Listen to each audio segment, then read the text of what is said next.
brown. That's it. That's all I have to say. Just brown.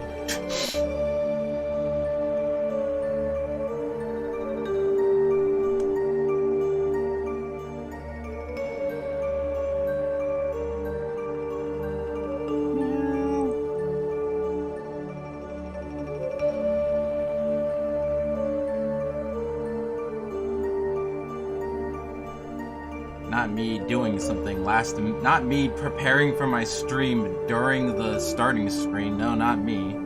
I'm a professional streamer. Would never do that. I would never do that.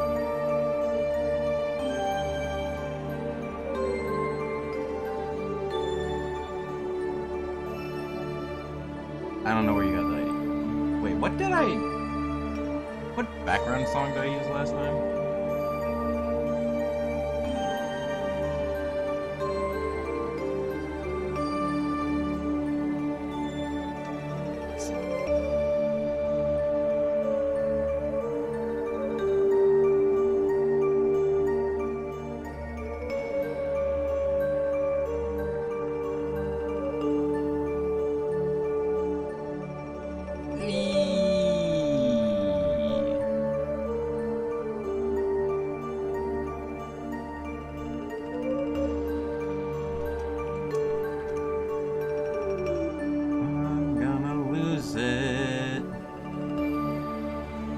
Found it.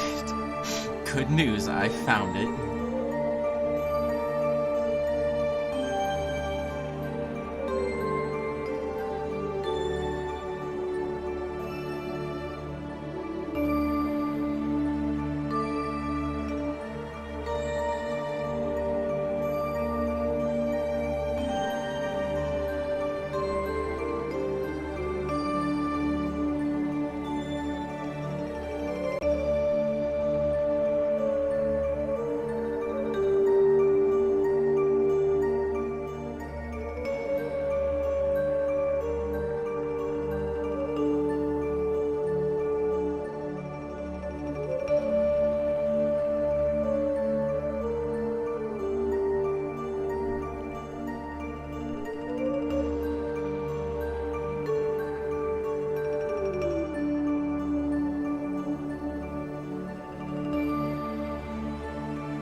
My love of bricks and the color brown.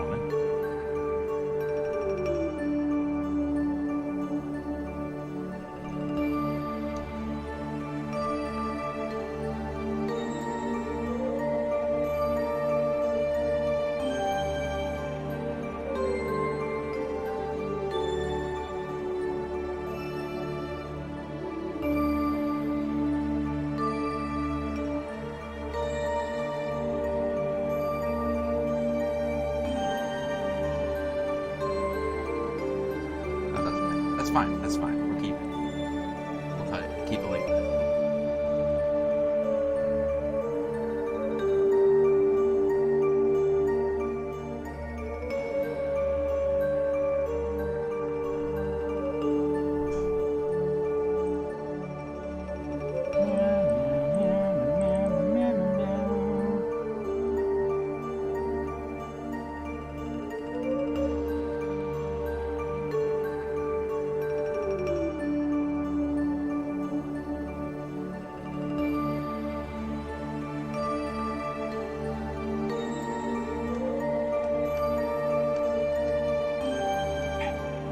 Everything's fine, don't worry about it.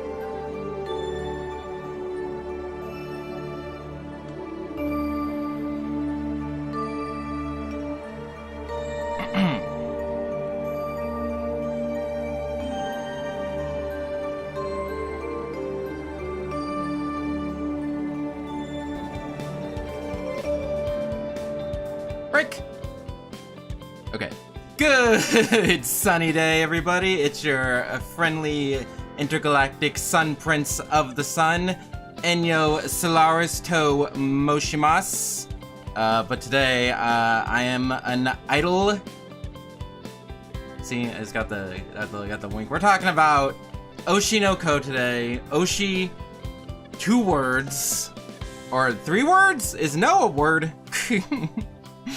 It's Oshi no Ko, not Oshinoko. I swear I hear one person say Oshinoko, one more time, I'm gonna lose it. I'm gonna absolutely lose it. It's Oshi no Ko. If anything, there's a space between the no and the ko. That's all I'm saying. Cause it's 3 words. Oshi meaning a idol that you support the most, and ko meaning child. And no being the connecting word in there, kind of like an apostrophe S. So let me know if anyone can figure out what an Oshinoko is. Actually, isn't Oshinoko a actual like monster in Japanese mythology?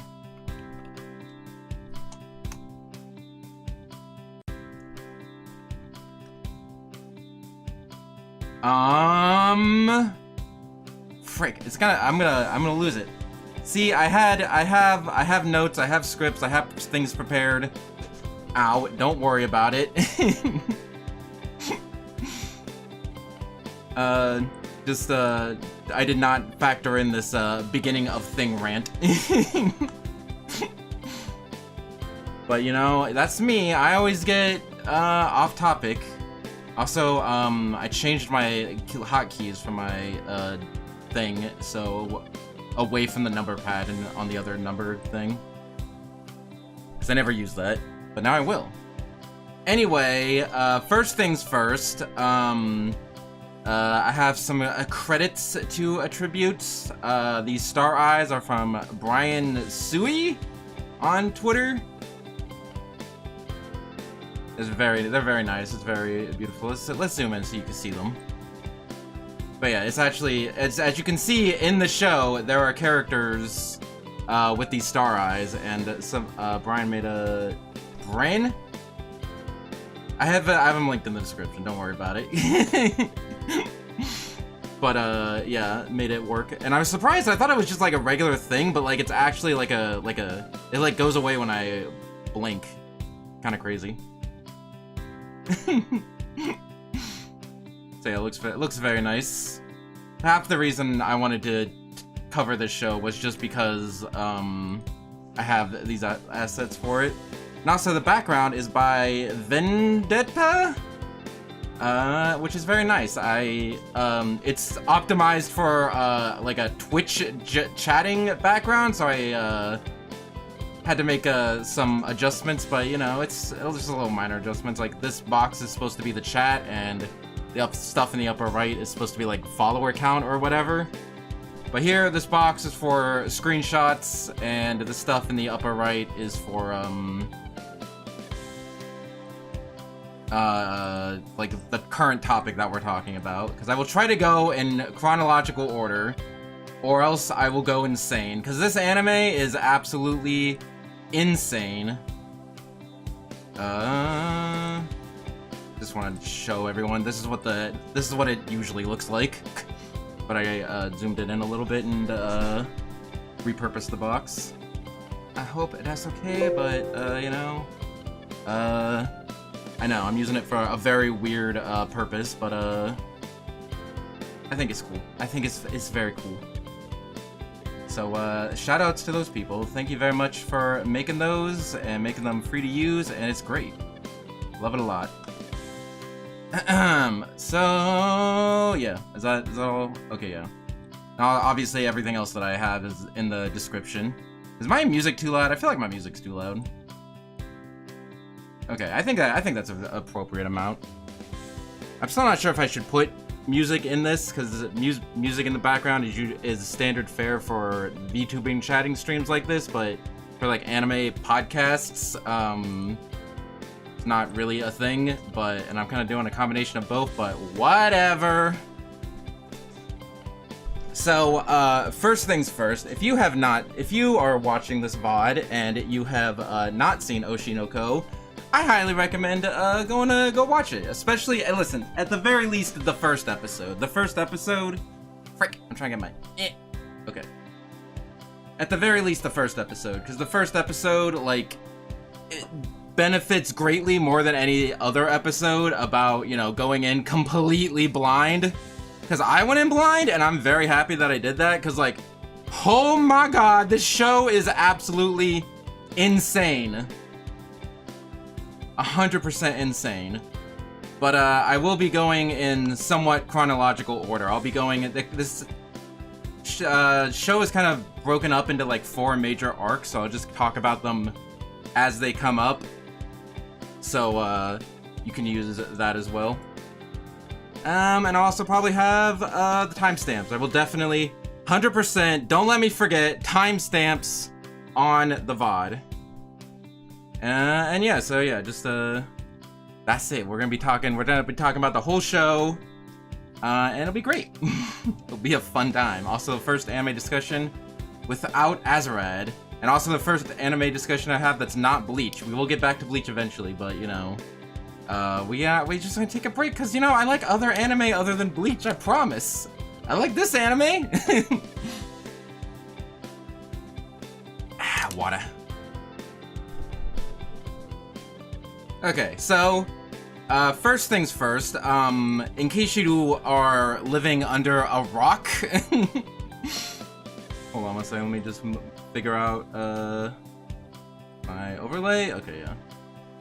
Okay, so in case you've been living under a rock for the past, like, year, when did this show come out? The show came out, I think, like, literally last season. Yeah, April 23 to June 23, so 2 seasons ago. In case you didn't know, this show is like really popular. It's written by the guy who did Kaguya-sama, which is also another popular series. It's very interesting because that's more of like a Kaguya-sama is just a pure comedy, like slice of life comedy romance thing, and this is like a very serious drama. So like, as a writer, quote unquote, I haven't written that many things, but I want to. As a fellow writer, I appreciate the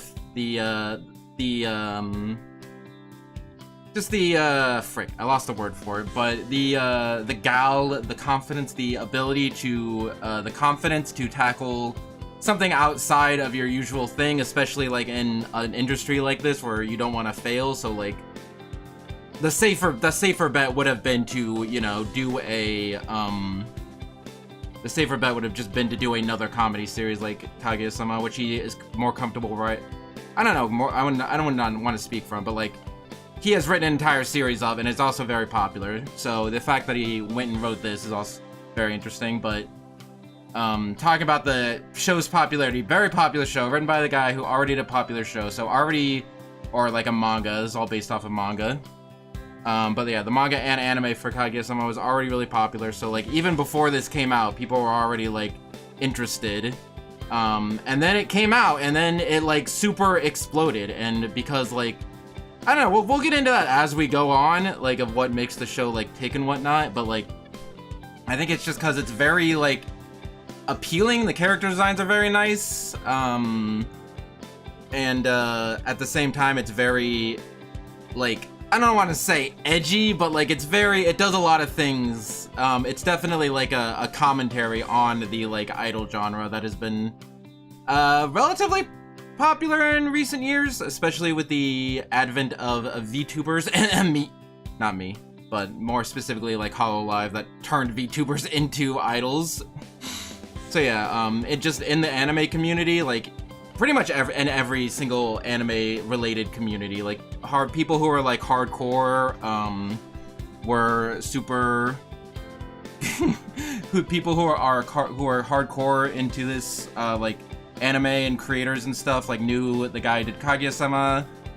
Regular people saw like, ooh, idol anime, but different, and they were interested. People who are into idol shows, and idols in general were interested in this, and also just VTubers in general, because there's a lot of overlap between VTubers and idols, and especially this show makes it kind of very that connection very apparent.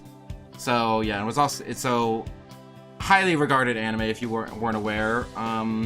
And also the OP is like super popular. Like the opening, which I think is just called Idol by YOASOBI. YOASOBI, yes. They are already a popular band, but then like they made this one and like it was popular not just by anime standards, but just like in general, like through like you know, like Japan charts and like I think even top like the world charts at one point. Like this show is big. Only watched the manga so far. Dude, I have somebody. Hi! It's Kit Astro. Hello, thank you for joining. Have a star in my eye, yeah, I very much appreciate it. I have the credits for that in the description, but yeah.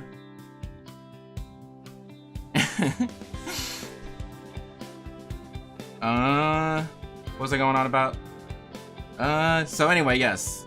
What I want to say is I found a rare gem. The manga, I think I'm gonna say I've only watched the manga so far. I'm gonna assume you mean anime, but this anime is talking about the first season, so we'll see. But yeah, the opening is really good. Like again, it's by a popular band, and the gem is me. Thank you. Try to stay focused.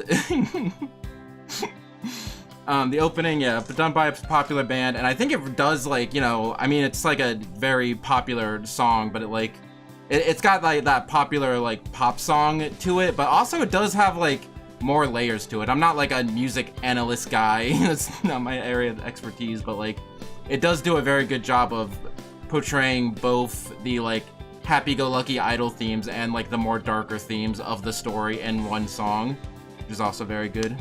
I'm tempted to read the manga. I don't know. Depends on if we get a season 3. But I will say right out the gate, just 100. I know we're 20 minutes into the stream. I just want to say I do like this show 100%. I think I did make the title a frustrating great show. And I do think it's a great show. I do like the show. I enjoyed my time through it, and I'm looking forward to season 2. It does have a lot going about it. It does have a lot of good things about it. I think its characters are very complex and cool and have a lot going on in terms of like motivation and like character development. And the show has a lot to say about like the entertainment industry in Japan. Like it talks not just about idols, but you know, acting and singing and like stage plays and whatnot. Like it talks about like art in general, and as someone who likes art and creates art, you know, that kind of very much connected to me. I think that's also why it was popular amongst a lot of like other VTubers who kind of see themselves as like either artists and or idols. And yeah, just also a lot, has a lot to say in depth about the entertainment industry in Japan. I believe the writer interviewed people and like based some like plot points on like real events. So like I could be misremembering, but I think one of his goals for creating this manga, even if he didn't directly state it, you can tell by watching the show, like that he wanted to talk like kind of make it like somewhat of a documentary, kind of put the more darker side of you know, idols and the entertainment industry kind of in the forefront, because like if you know anything about the entertainment industry, especially for young people, it's really effed up. So, and the show does delve into that a lot. Usual manga artists not knowledgeable, but for the most part, it really depends on what you're writing. But like, yeah, I could tell that a lot of research was done for this. So yeah, it's very good. I like the characters. I like the show. Obviously, looks very pretty. You know, I forget who did it. Doga Kobo. Yeah. As soon as that's what how I was first interested in it, because I didn't really watch Kaguya-sama, but I did know Doga Kobo is a very good production studio that makes very good, has good production qualities on everything. So I was like, oh, a Doga Kobo show, I'll watch this. So yeah, it's very good. But at the same time, I think the show has a lot of things holding it back, you know? Like, it's really good, but there's just some things about it that are just kind of frustrating because it's like they bog down the show and it's like, I wish the show could be better. Like, the show is like dragged down by a lot of like soapboxing basically and like hitting the viewer over the head with the points. And I know that's something from my previous ranting about anime. I know that is something that does not bother a whole lot of people. Because most people don't just pick up on that, but like I've watched way too much anime, so if I can definitely tell if an anime is trying to really make sure you get the points and understand the show.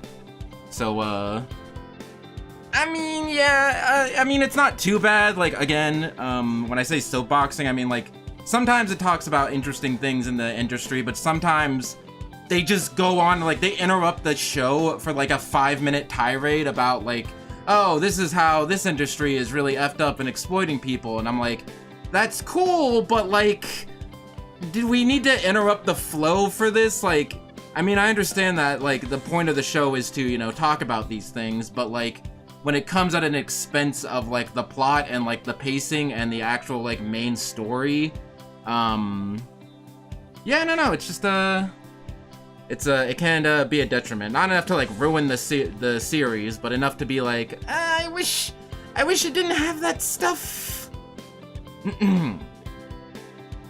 Beep beep. Oh, hi, Bean. How's it going? I was prepared for absolutely 0 people here. Have you seen light novels titles lately? Well, listen, that's different. That's more, of advertising than anything, where they just put, like, basically what's on the back of the book, like, on the front of the book. I had spoken some dudes talking about what Hammer Love was going on. My eye has a star in it, just like in Hoshi no Ko. You see? You see in the image to the left, some of the characters have stars in their eyes. I think that's mostly a visual thing, but it's used sometimes as like a, hey, here's what the character is feeling, or like used as a plot point sometimes. So that's why I bought it. It's also just a cool. It's a star. Blunt hammer of love coin to explain the anime that explains every single thing like your 5-year-old. It's not quite that bad. I've definitely seen some shows that are like a lot worse about it. Like, I mean, I don't want to get myself in hot water, but I think Your Lie, that's why I had an issue enjoying Your Lie in April, because Your Lie in April signposts things a lot and really beats you over the head with the point. But, you know, we'll talk about that as we go in. So, spoilers are officially starting now. As we talk about, look at that, watch the topic at the upper right change, it'll be sick. The prologue, which covers episode 1. So I think another reason that the show got like super popular is the first episode is a movie. Like, it's just a straight up like 100%, like, it's a 90-minute special covering basically, like, the first arc. And I think they did this very intentionally, to, like, promote the show, because a lot of, like, pop shows that are trying to be super popular and do end up being popular do have, like, longer episodes. Like, I think first episode of ReZero did that. And also, I think the first episode was released in Japanese theaters, which is, it's not a thing that happens with a lot of anime, if ever. And I think there was a good, reason for that, because at the end, the show is very different compared from the prologue to episode 2 onwards, so, like, that's why I say, like, you should go into at least episode 1 without any spoilers. But yeah, it's good that they did that, because, like, if they just released, like, a regular episode 1, then you have to wait, like, 3-4 episodes to get into the actual, like, show. And I'm assuming that was an issue with the manga. So, yeah. So the stars in the eyes are about innocence or absence of lies. Have you seen the show? I have no idea. But yeah, I don't know. I think it's definitely related to Hoshi no Ai. So anyway, let's just hop right into it. I will just go over the events of the show and try to go one at a time. Saw some blonde guy. There's a blonde guy? I don't know. I also have screenshots. Okay, so the show starts off, and the main character is like this doctor guy. I took this screenshot just because there's a sprite in the background, which actually appears twice in the series, if you didn't know. Also appears in this shot too. I just find it really funny. I have a collection of anime screenshots where there's Sprite in the background. I will try to keep this under 2 hours, but I've not even started talking about the series yet. It's been 26 minutes, so we'll see about that one. Why do they have to be cute? The idols, blonde characters in the show? Sprite is a show sponsor. It's not like Sprite though. Like it's like, oh, actually it might be just Sprite though, as opposed to the not 7-Up next to it. Whatever, not important. Main character is this doctor guy. He's like a 30-year-old whatever guy. He works in the middle of nowhere as a doctor. Sprit. Yeah, I think this is Spirit. He works in the middle of nowhere. He's a doctor, which is already kind of a interesting, because like Sprite is better than the off-brand Sprit. I mean, you're not wrong. I'll try not to get distracted by chat too much. I was not actually expecting anyone to show up, so thank you. But yeah, so main character is this doctor guy, and he works as a doctor, middle of nowhere, middle-aged, already kind of raising some eyebrows. It's like, oh, like an adult protagonist in our anime, you know? 8-Up is better. You know, everything's about high school, so, you know, having this, like, doctor guy be the main character is very interesting. He also, so his thing is, yeah, he works at a hospital, and he got super into idols. He's also an idol otaku. After taking care of a sick girl who died. But like there's like this girl, he has a flashback of like this girl who was like sick from birth and like basically just had a very tragic death, and she was super into idols, so he like decided to continue supporting idols like in her stead, and at some point it just became legitimate. So dead sick girl is important later. Although, I forget exactly what her, disease was, but I'm pretty sure it's the disease that makes heart shapes in your head. And, which is very funny, if that was intentional. Because stars are, more of a thing. It's not, I'm looking it up. We're looking it up.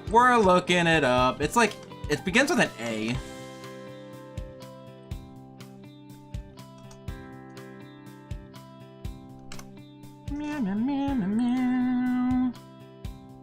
Anaplastic astrembivit.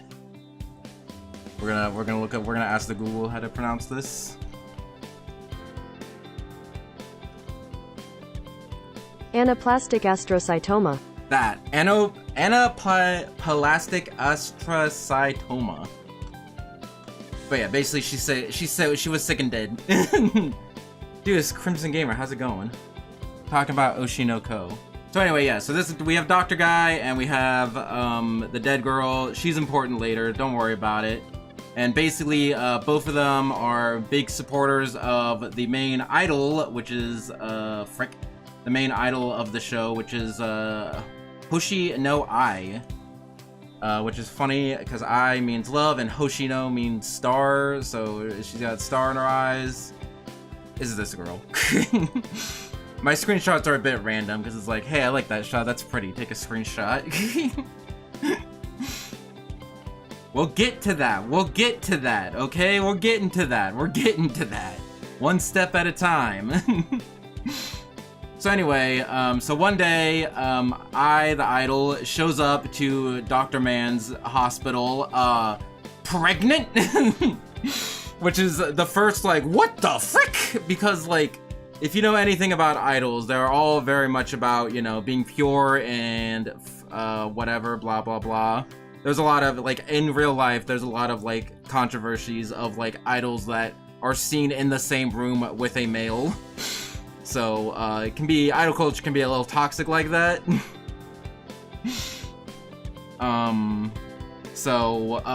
This happening is, like, already, like, a huge, like, oh my gosh, what's happening? This guy is completely floored. He's like, oh my gosh, is that the idol that just walked in, like, completely took him off guard, which is one of the more, like, they kind of play it as, like, a joke. It's kind of, like, funny, where he's like, what the fudge? And, like, honestly, I was like that, too. I was like, what the fudge was this? That's insane.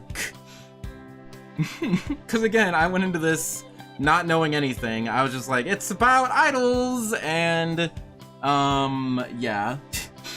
So, afterwards, I kind of starts her, like, character arc about how she's, like, a liar, and she's like, oh, you know, in the industry of idols, you know, people don't want to idolize, like, a real person. They want to idolize, like, an actual idol, you know? Like, a fantasized idea of a person as opposed to, like, a real person. So she's like, lies are important. Lies are the fundamental backbone of creating... being an idol and maybe creating all arts, I think, maybe? I don't know, the show kind of delves into that more or less as the show goes on. But did Miku do that too? Lie about being pregnant? Miku is a robot. See, this is why we idol fictional characters, because you don't gotta worry about that, because they're all lies. It's not that they're that fictional characters any more real than real people, because obviously they're not, but whatever, you get the idea. Well, that's why we should go back to worshipping the Greek gods. I know, right? Wait, what? Gregan? How to tell if pregnant? So anyway, yeah, so the guy's like, you know what, I'm still a supporter of you. Dr. Guy's like, okay, I'm still a supporter of you. I will help you deliver these children and keep it a secret. So they kind of do that for I was gonna say a couple of pregnant. So they do that for I was gonna say a couple episodes. This is all just the first movie. Episode 1 is just the prologue movie. So they do that for a while, and then, is it the blonde child? One step at a time, cool your jets!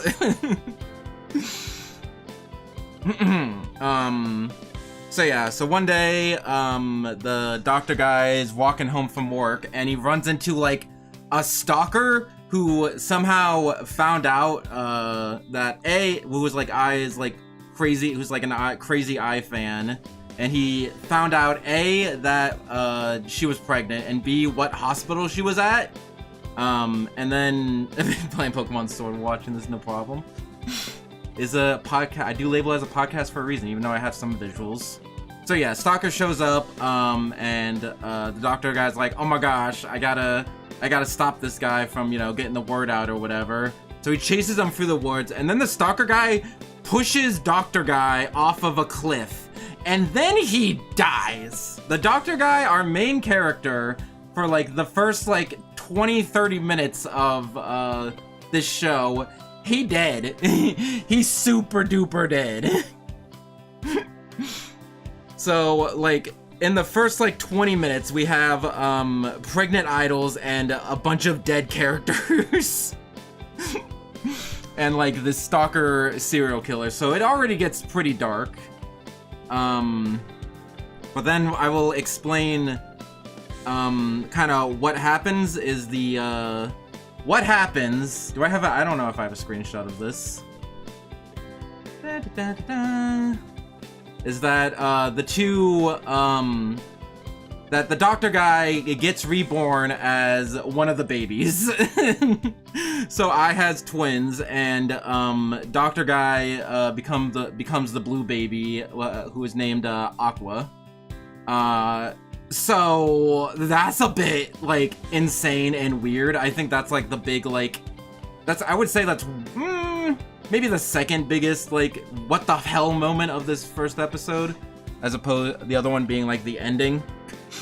So like this is like, it's really weird. This is one of my complicated things because like that's a really interesting idea of like having like this like adult guy being like a baby, because like you get kind of like getting kind of like erased vibes where like, oh, you know, you can do things when you're younger, but with a smarter brain you could solve the mystery or whatever, and he wants to know like who was the stalker guy, and you know why who was the stalker guy and why did he get reincarnated, you know, like what magical force is at work, you know, which is cool, but on the other hand that's a little bit weird. That's a just on a baseline kind of creepy. And definitely they do make it creepier. But something that like this is one of like the biggest like plot twists, but like I wasn't surprised about it because like remember earlier when I was saying that the show like really beat the signposts and beat you over the head with the point, like there were several scenes before in that like first part before this happened where like two characters were just randomly talking about reincarnation. Like it wasn't even like once, or it wasn't even like once. Oh, somebody mentioned it once, because like yeah, you want to like foreshadow these things, but like they did it like multiple times. Like there are multiple conversations where like two random characters are like, oh, do you ever think about reincarnation? There was like because I think when Doctor Guy was talking to Dying Girl, she was like, oh, do you believe in reincarnation? And so there was one, and then later on, like we just overhear like two random like Idol fans just mentioning like, wouldn't it be sick to be reincarnated as an Idol's baby? Ha ha ha. And I'm like, I wonder what's gonna happen. You know, and I think there was another time, I think like right like as Dr. Guy died, that he also was like, I wonder if reincarnation is real, you know? So like it still was a shock when it happened, but like it was one of those things where it's like, yeah, it's a cool idea, cool plot point, but like the show like kind of spoiled it in a sense by just like basically telling you like we are going to do reincarnation, you know, like so it's like, what the frick. They were born by deceit, though, so they were born with the star eyes. I think, yeah, we can talk a little bit about that. So Ai has the stars in her eyes, and then her whole character arc is about, you know, lying and being an idol and whatnot, and love and whatever. And then these babies are like half a lie, because like they are technically Ai's children, but they also lie, so they have like half eyes. And I'm half lying to you right now because I got one star eye. Oh my gosh, it all goes together, it's crazy. It sounds like the Nintendo game Cult of the Lamb. Never played that, but does it have idol babies? So yeah, kind of weird. And the other dumb thing about this is that the other twin, the pink one, it's fake. Or was I ever real? Ooh.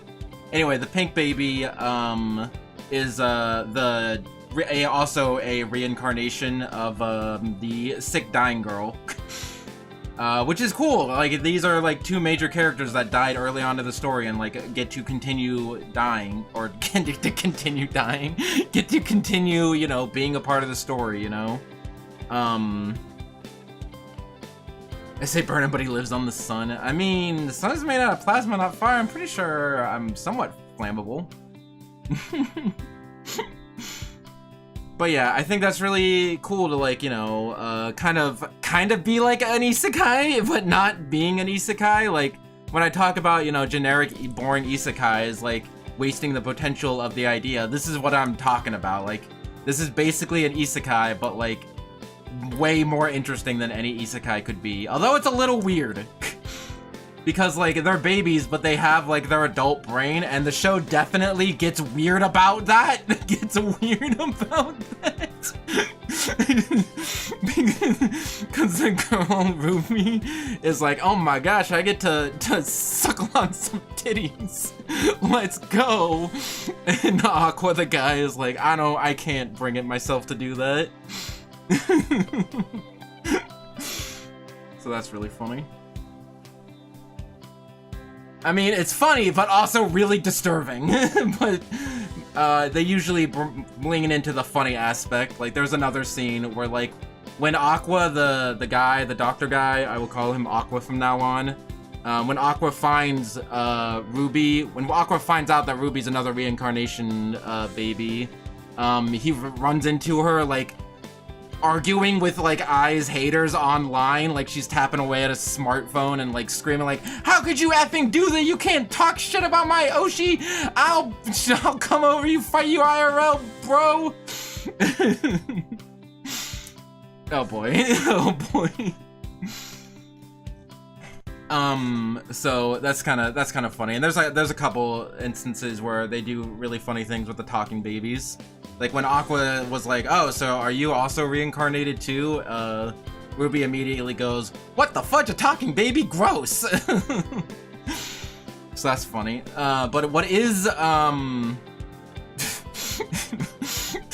know what? I'm glad that my chat is finally talking about what I want my chat to talk about. Big anime boobies! No, okay, something that is dumb about this is, other than like the weird creepy stuff, like, so the other twin is the Ruby is the sick girl, and they knew each other, like they had a very like close relationship because the doctor like helped her in like her final moments, and had you started it. I started it, I will continue it. This is all going according to Keikaku. Forgot what was going on about. Oh yeah, so they know each other, but like when they get reincarnated, they don't know that they know each other. They don't know that, like, they know that they're reincarnations, but they never like ask about like past history. Like Aqua's asked Ruby like, oh, what were you in the past life? And Ruby's kind of like ashamed that she couldn't do anything in her past life because she was sick, so she's like, oh, my past life doesn't matter, it just matters what's happening now, so I'm not gonna you don't ask me about my past life, I don't ask you about my past life.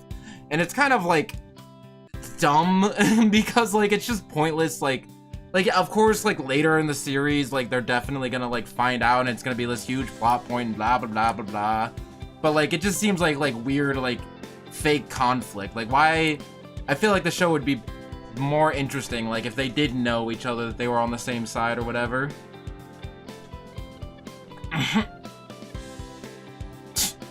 What was I saying? So I don't know. It also adds a weird like level of incest? Question mark? Because Ruby does just talk about like, oh, there was a doctor I used to know, like to herself, like there was a doctor I used to know, I almost fell in love with him, blah blah blah. So like the show's somewhat hinting at the relationship between these two, but like they're technically siblings, and my brain hurts. Don't worry about it. Point is that they use their adult twin brains to basically support and continue. Don't care about the body of the girl, just the personality. I mean, yeah. Still weird though. I mean, I still think it would have been better. I don't know. It feels like it was just done for conflict. Like it feels like a lot of the conflict between those two characters could have just been resolved by them being open about who they were, and then they would understand each other better and not have all this. But like whatever, you need conflict somehow. It just seems very like artificial. So yeah, they work together to keep Ai's secret and, you know, support her growth. Has a lot of like funny talking baby scenes. Like the Ai's producer is about to like be like, oh man, this is, or like her producer assistant, whatever lady, I forget her name. Like she's about to like be like, oh man, this idol company's failing. I gotta make some quick cash. I'll sell Ai's secret to the paparazzi. and then these babies start like talking to her as if they are like reincarnations of like God or something. And scare her into not doing that. It has some funny scenes. And also when they like when they go to one of Ai's concerts, they kind of break character and they start doing idol dances, and that's really funny. Babu, babu, babu, babu. This is a great scene. It's definitely it was one of those scenes that got memed a lot because it's two babies doing shaking pin lights and doing idol, really well choreographed idol dance alongs. So yeah, it has a lot of fun stuff like that. And then there's also, I don't have a screenshot of it, but there's like a mini arc of like just setting stuff up for later, where they're like, oh, Aqua has a talent for acting, you know, and that's kind of half because like, you know, he has an adult brain and this is like when they were like kids, not like babies, but like somewhat older. God, good, my brain is hurting now. I'm sorry. Unless you said good, so never mind, you're welcome. But anyway, when they're like kids, like in combination with his child body and like adult brain, like he finds that he has is good at acting, and also he just has a talent for acting because he knows how to intuit things that the director wants that are not inherently stated. Which is interesting, but they spend like 40 minutes talking about this, like this little side thing where, you know, like, oh, Aqua might be an actor in the future, and they also meet Kana, who's like a child actor, and she becomes important later.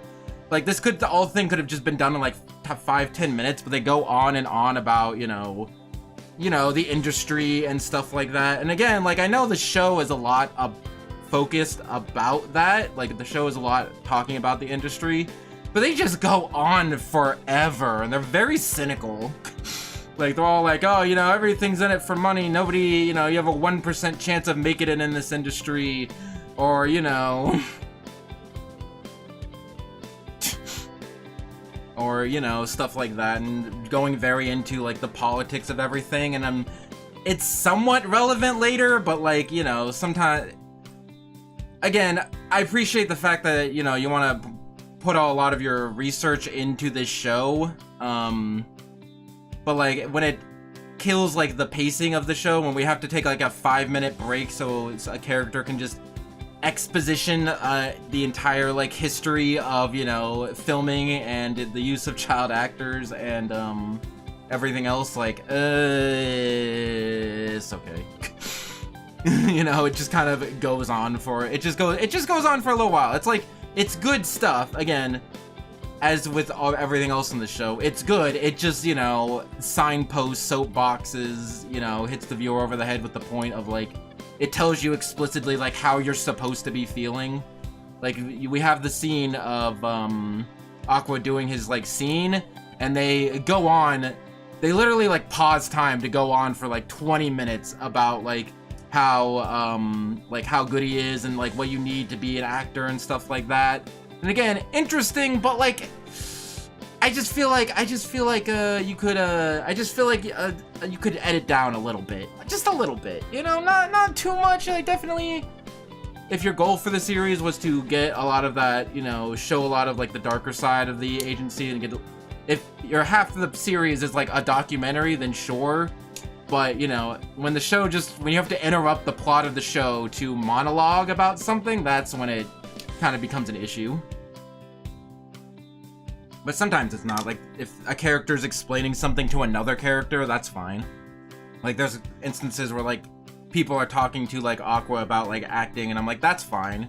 But it's just, like, there's just long, like, internal monologues of just, like, dumping everything that in the scene. So I don't know, they do have cute arms. It's a good shot. So I don't know. And then we have Ai's character arc. Yeah, I think the last thing that happened in this first episode is Ai's kind of like character arc, where like we delve into her like backstory about how, you know, she was an orphan and she grew up like in an orphanage. And she was never, but I'm dying. How can they move them as fast as babies? I don't know how the physics work on this, because, like, they're able to talk from, like, when they're, like, babies and, like, walk around and do things like this, so, like, I don't know how much of that is, physical or, like, I know they have, like, adult brains, but, like, I'm pretty sure there's still some physical limitations in there. Whatever, not important. They're only babies for, like, 20 minutes. So yeah, we have this backstory where I grew up in a foster home and like she never knew what love was, and as with usual they spend way too, it's interesting like because you know, throughout the show we've seen I as like this goody two shoes, you know, perfect ideal idol. I mean obviously she's not like perfect because she's got like, she hid the fact that she was like pregnant, but you know, she's obviously very passionate about being an idol. Does anyone know what love is? Baby, don't hit me! Again, getting distracted. But yeah, she doesn't know. Her whole thing is like, I don't know how to love anyone, and nobody's ever loved me. I don't know what love is. So she was like, originally I didn't want to be an idol because of that reason, but the producer was like, hey, you know, lying is if you can lie about it, then, you know, that's actually better than actually, you know, singing songs about love and whatnot, because you could just lie about loving your fan base and just lie on the internet for charisma. Just lie on the internet so you can get famous. That's what the show is saying. So yeah, she uses lie, and then she also has this big thing about, you know, how she's like, oh, I'm gonna continue lying about love and lying about how I'm in love, blah blah blah, but and hopefully one of these days this lie will come true. She's like, oh, I've never actually said I love you to my children, and because she's worried that she might not mean it if she ever says it, stuff like that. She does not sound like a completely good person. I mean, she clearly had a very effed up childhood. By being raised in an orphanage and then immediately being scouted for an idol agency, like that does things to a person. But you know, she has good intentions. She does, you know, she does want to feel love and want to spread out love into the world. You know, and she was talking about how like, you know, lying is like, you know, lying is what people want. It's how people make a good how white people support idols and blah blah blah, you know. And she just wants to legitimately cares about, you know, wanting to be good at her job and make people happy. Even if she doesn't understand the concept of love. Lots of murderers have good intentions. We're not getting this argument, Bean. So yeah. So she has this big character, so she has that going. And then later, she becomes like super big. She's like super popular. She's got 1 million followers on Twitter, and she's gonna perform at a big stage concert. Like she made it. Like she effing made it as an idol. And then she gets murdered.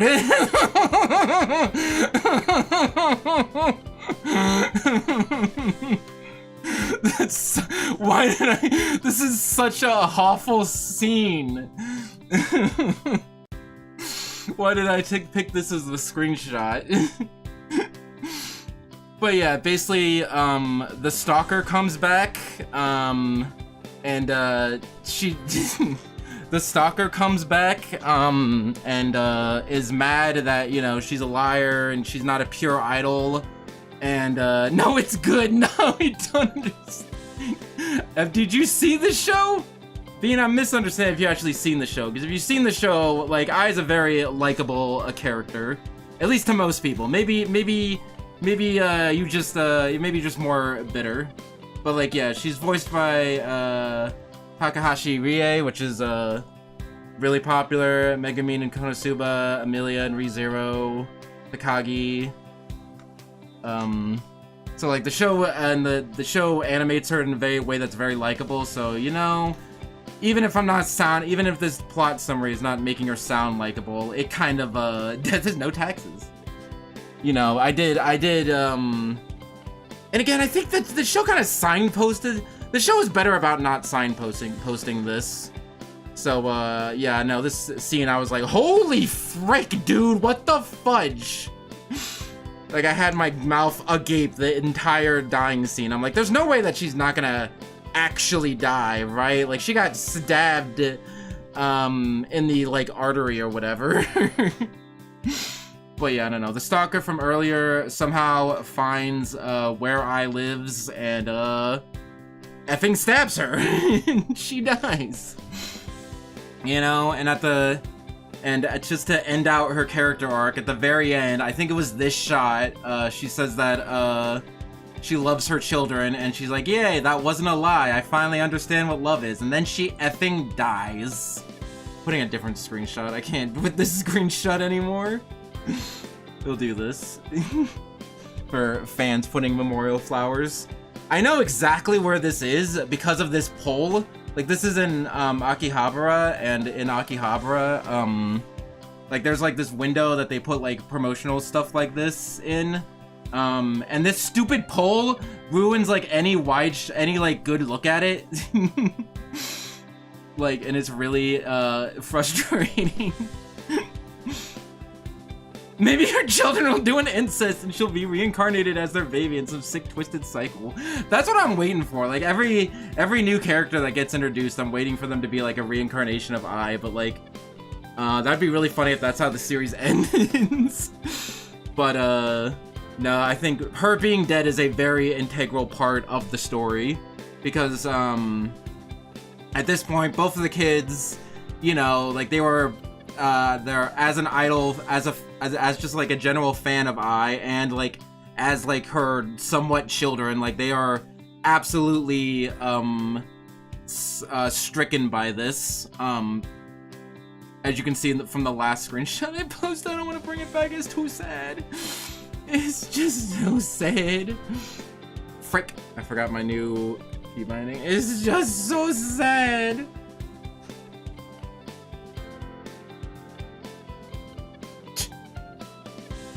I like how the winking of the star still works when my eyes don't move. Anyway, so Ruby, the girl, vows to, you know, become an idol and follow in her, quote-unquote, mom's footsteps. Ding. Crimmy, okay. You needed 300 seconds, would that make you feel better? But yeah, Ruby wants to follow in her mom's footsteps, and also, Ruby is somewhat of a boring character, because her motivation is like, oh, I want to be an idol like mom and follow in her footsteps, and also, I want to, you know, live the life I couldn't, you know, like a lot of her arc throughout this first season is a lot of, you know, I want to do all these things that I couldn't in my previous life, you know, there's no way that I could, you know, sing and dance and live a normal life, and,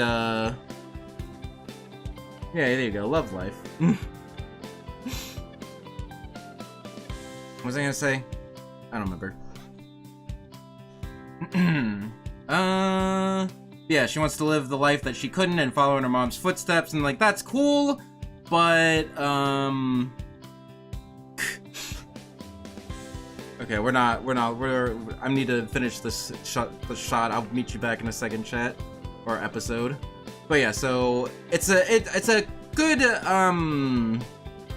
character arc for Ruby in general, but they just haven't gone anywhere, like, particularly interesting with it, other than, like, she wants to, you know, do things right this time, and I'm like, that's nice, but, like, it doesn't have a whole lot of stuff. Aqua, on the other hand, goes full, like, evil mode, and, he decides, like, that he's gonna dedicate the rest of his life to finding, revenging I. Because he figures out that, like, their dad, was the one that, like, because, like, I, right before she died, was, like, in contact with her dad to try to, like, meet up with him, and then that's when she died, so he figures, like, well, that's the only person who could have had the address and could have given that address to the stalker to have, the stalker kill her, so he's like, okay. And also, the stalker, also didn't live as well, so, like, there's no revenge about that. But anyway, Aqua figures out, like, yeah, it's the dad that, pointed the stalker to their location. He's like, he founds to find them and get revenge. And then they jump cut to where the actual story takes place, where Ruby and Aqua are in high school, and they're gonna go achieve their dreams. And we can't get away from goddamn high school. We tricked you, haha. We thought, I was like, haha, is it gonna be about adults and idols? And nope, it's about dumb kids in high school. It's about isekai. It's an isekai high school show. But yeah, overall, first episode is absolutely insane. Like all the different like plot twists. All the different Bean Crimson, cut it, gonna give you a warning and cut it down on the unrelated conversations, because we're talking about anime and I need 100% he's sad soul. Listen, he will be healed with anime. Oh boy. Just tone it down. Anyway, yeah, the first episode is crazy and insane, and I love it. Just like all the different directions it goes in. I can't imagine reading this manga week by week and cause like this had to have been like very decently far into the series, cause like the manga was like regular, came out chapter by chapter. So this is already like chapter 20. So you'd be having to go like 3-4 months with like, oh, you think the main character is I, and like, no, they kill off like the main character in like the first arc. So like, that's a little insane. Yeah, and I just like all the ideas, you know, like there's a reason that this show got really popular and why it's so intriguing, you know, like, there's a lot of interesting things, you know. There's an idol pregnancy scandal, the baby isekai, the time skips, the murder, you know. It's a very good prologue, and because it sets up things very nicely, because like Aqua and Ruby both have very solid goals. Ruby wants to be an idol, Aqua wants to revenge, and those are kind of like our two protagonists. I said two protagonists in this arc, at least it's mostly Aqua.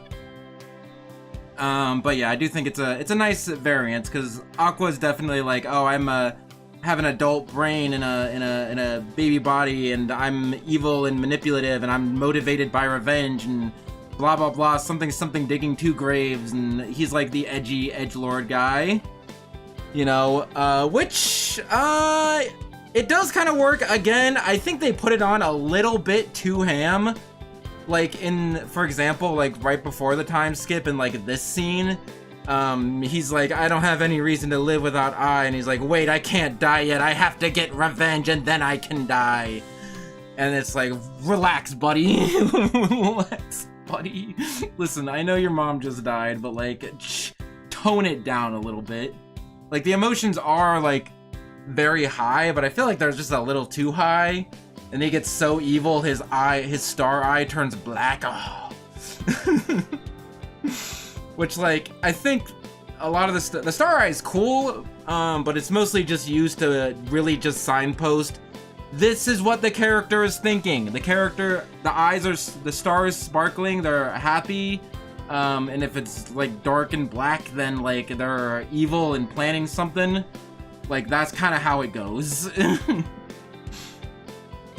But, you know, it's a somewhat interesting metaphor, especially considering if we go on, like, the star eyes indicate lying, but then why does it turn black when he starts going for revenge? Like, I don't know. And then I think it has something to do with the connection to I have no idea.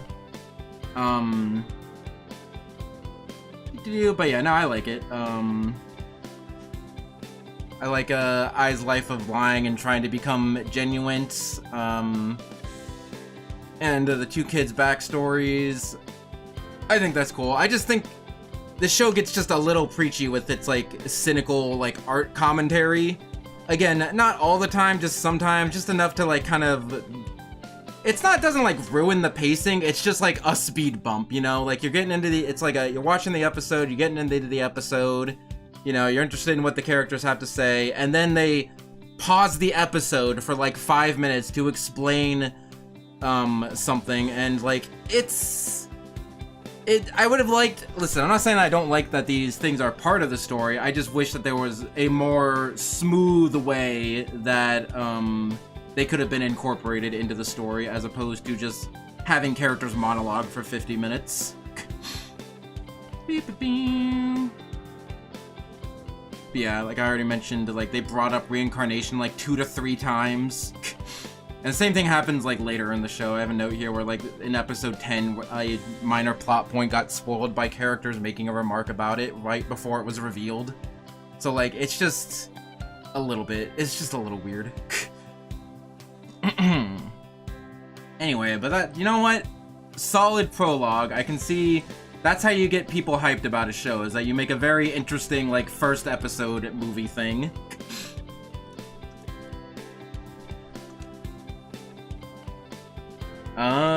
Show bus. Because I cannot fit all this in. But the next arc is show business, which goes from episode 2 to 5. Again, the series is kind of broken up into arcs. Shrimp tastes better raw. That is a off-topic. I don't know. I'm mixed on some, because most streamers just have hard rules of like no off-topic discussions. But I'm more okay with it if, you know, if it doesn't go on for like too long. Like as long as people are mostly talking about what's happening in the stream, you know, I don't mind the slight diversion every now and again. But you know, I'll let you know when it gets too bad. I'm paying attention. I'm watching you. I'm watching you. I would, I think there is a way that I could make the star eye, like, black to signify evilness. A red sun strip, he's overcooked. See, this is the kind of on-topic discussions I want. Wait, what? Anyway, what were we going on about? Yeah, so we enter the series proper, where, like, the first episode is, like, a 90-minute episode, but, like, the episodes from here on out are just like regular, like follows the lives of Aqua and Ruby as they continue their goals. So like very solid first episode. Moving on to the next arc. A lot of this arc is just about like, you know, reintroducing the characters. You know, Ruby wants to follow in Ai's footsteps, also want to live out the life that she couldn't pre-isekai. And Aqua's like this edgy, you know, all according to Keikaku, you know. I don't know, I have to assume that Aqua is a fan favorite character. I don't see necessarily anyone point him out specifically. But I you know, again, he can go a little too hammy. But I overall like it, you know, like this character's been handled a little bit better in the past, like Lelouch or Light from Death Note, which a lot of people compare, and fair enough, because they were also like edgy, you know, I'm doing evil things for the sake of good stuff. But I don't know, he's like weird, because like he is kind of just an a-hole, and he manipulates people to get what he wants. Like one of the first thing that he does like post time skip is that he like basically like ruins his sister's idol career because he doesn't want her to end up like I did. Because, like, so he's like, oh, he doesn't want her to be an idol because, like, oh, you know, you'll end up just like mom and you'll end up dying and blah, blah, blah, blah, blah. And so he just, you know, like, he makes these, like, fake phone calls and gives her, like, fake, you know, company cards and stuff like that. So, like, I mean, and he's, like, you know, he does it for the sake of good, but, like, I don't know, he's kind of evil. He was talking about that earlier, about trying to be a sympathetic bad guy, and you know what? I think I'm in this instance I'd have to be like, he's kind of too much of an a-hole. Like, especially because he's like the main character, and like the show does try to portray him as like having good intentions, but like the things that he does are just mean. Like he could just like, I don't know, and he could have a conversation with Ruby, talk about this, instead of just like continue letting her pursue an idol career while he stops it at every moment. Like, it's dumb. And then when Ruby does have like an idol unit going on, he's still like oversees it in every step of the term. Like, it's really strange. He's kind of an a-hole. That's it. That's all I'm saying. I mean, I don't know. I guess that's kind of its intent, because you're not necessarily meant to like him. I don't know if you're meant to like him or not. Because, like, sometimes he's, like, supposed to be portrayed as, like, a good guy who's doing everything for the best, and, you know, he's gonna have a redemption arc and blah, blah, blah, blah, blah, but, like, a lot of the things he does are just mean. Like, manipulating people, like, screwing people out of their dreams, like, it's kind of weird. But I overall like the dynamic of the main characters. Again, Aqua's a little bit too edgy, and Ruby's a little bit one-dimensional, but I do like how they're both, like, they've both been isekai'd, and they both have very poignant goals, and so they're similar in that way, but they still contrast well with, you know, Aqua being the more cynical one, while Ruby's more, like, optimistic. So, it works, I suppose. I have no screenshots. Yeah, here's his evil, all according to Keikaku face. So anyway, what actually goes on in this arc is that they run into Kana, who I should get like an actual picture of her, because I do not have like any screen. Actually, no, I do have a screenshot of her. It's from like later in the series though. Don't worry about it. Red hair, Kana. She showed up in the prequel. She was like a child actor, and now her arc is kind of interesting.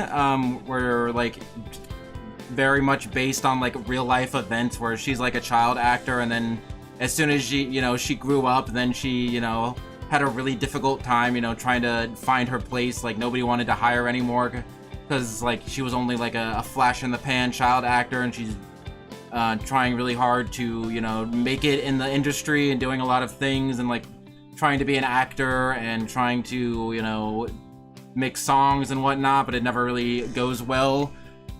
Which again is cool, because like that is definitely 100% a very like dark thing about the industry that happens, is that we have these like child actors, and then after they're not children anymore, then they just kind of get thrown in the gutter, and like that kind of definitely traumatizes a child. So I like how they I definitely like the idea of that, and there are a lot of interesting arcs of her character, but like again, a lot of screen time is anime's created fantasies by humanity. I mean, this is a little too real, man. This is a little too real, man. Like, she's like a very, like, she used to be like a optimistic, a little arrogant, like, kid, and now she's just like, has borderline depression personality disorder, really effed up. Because she spends a lot of the, the post-time skip going like, oh, woe is me, I can't get a job, I can't live up to everyone's expectations, I've run my course, and like, yes, definitely legitimate emotions. I'm glad we're talking about this, but like, that's her, like, most of her dialogue in this show is just her being kind of cynical and kind of being an a-hole. And it's because it's like, I get it, but like, they didn't need to go like on that. They didn't need to lay it on that thick, da da da. But yeah, I don't know. Again with the show, I do like it. Like, I like the show a lot. I like her character. I like the idea of her character, and has a lot of cool character moments. But like, it's just. But she does spend a lot of time just going over the same thing we already know. Like, just telling her like, hey, she's sad. Hey, she's sad. You remember? Hey, remember how effed up of a childhood she had? Yeah, remember that? Like, it really, like, it's one of those things that the show really beats you over the head with. And again, a lot of people, you know, don't complain about that, and I understand that's not something that bothers a lot of people in general, but, like, it bothers me. When I'm watching the show and the show has to interrupt itself to basically say something I already know. I don't know, man. So anyway, the actual, outside of, you know, establishing, Fudge was her name, Kana, reintroducing Kana and then reintroducing the two, Aqua and Ruby characters. This show goes on to, this arc is called Show Business, but it's mostly about doing a, like, crappily made, like, TV drama. Hi, Bean, how's it going? They're making, like, okay, so there's, like, this, like, popular manga that they are making a TV adaptation of, and, Kana's doing it because, she just needs the experience, and that's the only job that she can get is, like, because, like, it's a popular manga, but, like, the people who are making the live-action adaptation, it's a weird that there's a live-action, they're filming a live-action show in an anime, it's very, don't think about it too much. But, yeah, the people who are making the live-action adaptation just see it as, like, a quick buck. Like, they just, like, oh, it's a popular show, let's just hire some whatever actors and, you know, put it out and, you know, make a quick buck and stuff like that. You know, like, nobody in the production cares except for, you know, Aqua and, Kana. And, like, that's cool, because, like, that is definitely something that happened, where, you know, Kana is, you know, trying to reestablish her career as an actor, and she's trying to put, like, actual, like, passion and energy into it, but, like, the production just, the way that the, production is held is just, like, makes that very difficult, you know?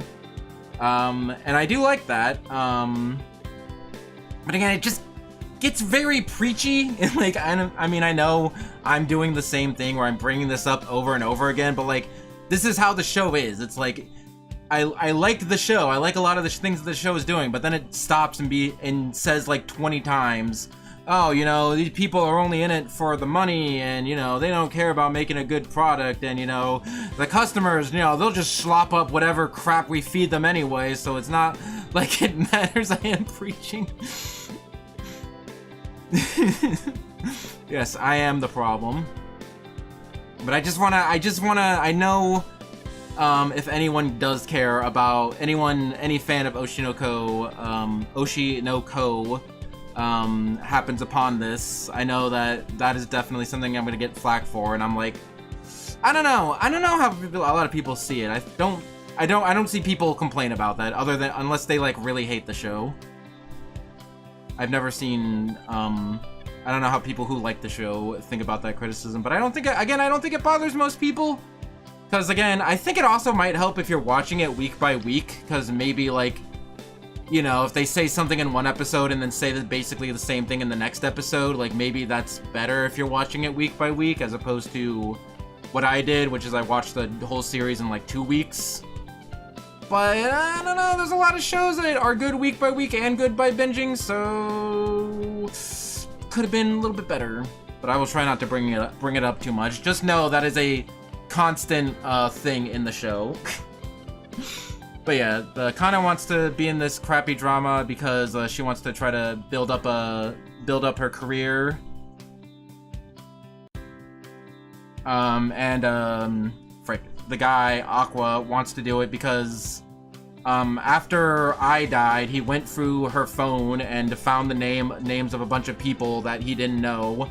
And one of the people was a producer on this drama, so he wants to, like, get closer to him and, like, figure out, like, oh, is he my dad? Does he know something about my dad? So that's why, you know, Aqua is still kind of, like, half-heartedly wanting to be an actor, but he just is mostly staying in the industry just to try to find his dad. So he hasn't done, like, any actual acting, but, like, he still has a talent for it, and it still burns in his soul or whatever. and whatever and whatnot. So he ends up joining in this TV drama, and basically like the message is like they are what makes the show good. Like especially like in the last episode where like Aqua and Kana just like go full in and try to do their absolute best and try not to half-ass it. And then like the last episode gets good reviews and everyone online is like, oh my gosh, this last episode was so good. Why couldn't all the other episodes be like that, you know? And I do like that. It's like a tiny victory, you know?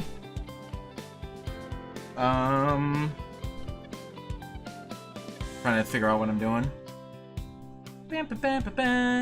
Yeah, the first, again, the whole episode series is kind of preachy, but like it gets a little better after the first episode. Like the first episode, like especially when they're trying to establish everything, very much goes on this, but it does get better after later. What did you just call me? How many episodes are there? 11. So I'm definitely will not keep this under 2 hours. But hey, I'm about halfway through. We might be able to get this in around 2 hours. But yeah, I do like the theme of, you know, the overall theme of, you know, people trying to make good arts in an industry where, you know, everything is run by politics and money and blah blah blah, you know, and that's kind of exemplified here. That you know, at the end of this production, the producer saw this show as nothing more than a cash grab, but you know, at the end, the actors got it together and were able to make like a good final episode that, while not being popular, you know, had a small group of people who liked it. Like, it didn't make the show any more money, but like, you know, it had a small fan base of people like, oh, that last episode is pretty good, you know? And they were able to have like pride in that, you know, and I like that. Especially, you know, again, as a, you know, VTuber, writer guy. Oh, I see. We're talking about Pokemon. You know what? I'll give you a pass this time, just because Soul Rock is almost on topic, but you're on thin ice, Crimson. But yeah, no, I definitely sympathize with the you know, trying to make good art, but also, you know, you need money to live, and you need to, you know, balance that with, you know, trying to like earn money and trying to do make good art, and yeah.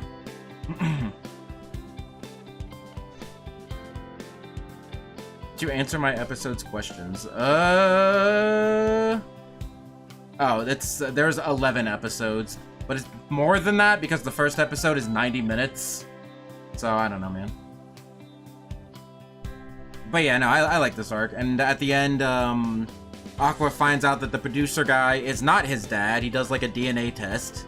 He's like, oh, I can just go it up against me, you know, like he has obviously his dad's DNA, so like he could just DNA test it against him to find his dad. But so he finds out that the producer guy is not his dad, but he did know I.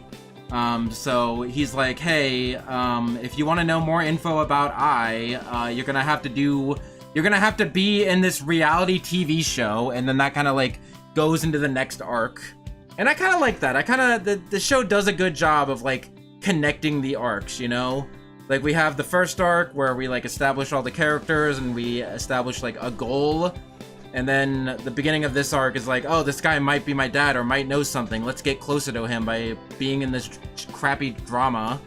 And then he's like, okay, now he's closer to him. By the end of the arc, like, we've made progress, we are closer to this guy, we do know, and yes, he does know something, but he's not gonna give up his information that easily. We had to go do like a side quest or whatever. So, I do like how all the arcs are kind of like tied together in that aspect. And we're like making progress throughout the main story, because that's definitely something I was kind of worried about when I basically put it together, that like, oh, the main plot of the show is trying to find their dad, and like, of course they're gonna try to stretch that out as much as possible, but like, you know, even in these 11 episodes, like, they make decent progress. you know, even by episode 5, they've already, you know, made substantial progress by like, oh, we have a lead. Aqua just needs to do this reality TV dating show. Which starts the next arc. I'm just gonna call this.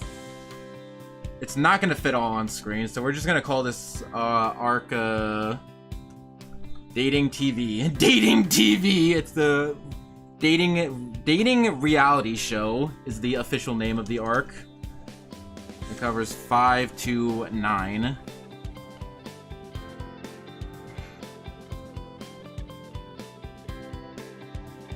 So Daddy didn't leave the mom, handed him an empty milk jug and told him to find a cow.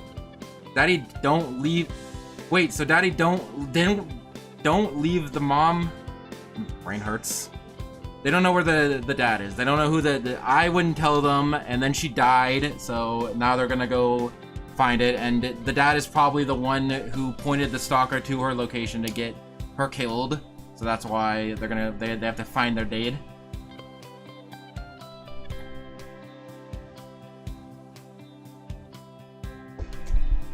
Yeah, we don't know. She just shows up at the hospital, pregnant, and is like, I'm not gonna say who the father is. And Aqua, like, after her death, figures out, like, the only person that could have possibly knew where she lived, outside of the people that we immediately know and know that they don't want her to die, is the dad. So I'm trying to pay attention. I'm really hungry. You can eat and watch at the same time. Don't worry about it. Okay, so reality dating show. They introduce a lot more characters. Because most of what you need to be concerned about is they have Aqua and they have this character who's in the center with the yellow hair and the horns. I don't know why she has horns. Is Mem. She's a YouTuber. Hashtag relatable. I want to say I didn't see like watch or read Kaguya-sama, but I'm pretty sure there was also a YouTuber character in that series. But she's a YouTuber, and honestly, she's kind of one of the best characters because she's one of the only characters. She's one of the few characters in the show that don't prattle on about melodrama. Like anytime that she says something, it's mostly like, I mean, she does go on a little bit about like, oh, this is how you make a successful YouTube channel. You gotta post your video at the right time so you can get the maximum number of clicks. And you gotta, you know, get the number, all the retweets and blah, blah, blah. Like, she does a little bit of that, but like, in general, like, she's just a, you know, she's a Genki girl. She has a lot of good comedy relief, and she's a funny character. I just like the idea of streamers or YouTubers in fictional media. Just a funny concept. It's just a funny concept. I used to find them like really annoying, but like recently I'm like, you know what? Maybe I've turned on it. Post Instagram stories 30 minutes after school ends. There you go. Now you got the meta.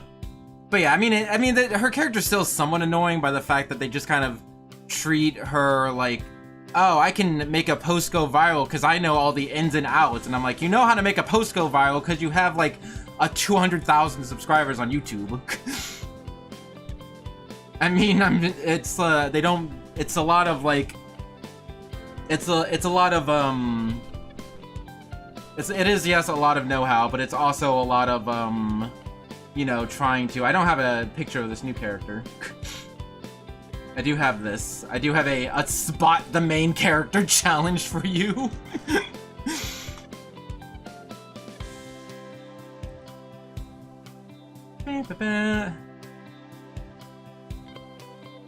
Which is really funny.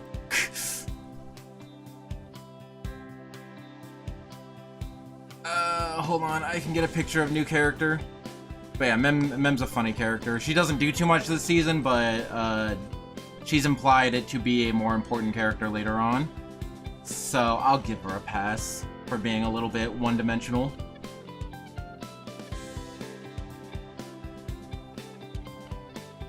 Well, here she is. Well, here she is. Here's the new character. I really don't have any screenshots. Maybe I was just losing my mind at this point.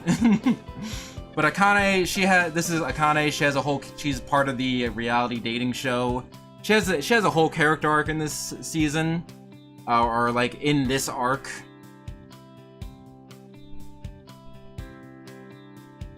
You know what? We gotta humble somebody. Hold on, real fast. We're gonna humble somebody. Give him a 300 seconds.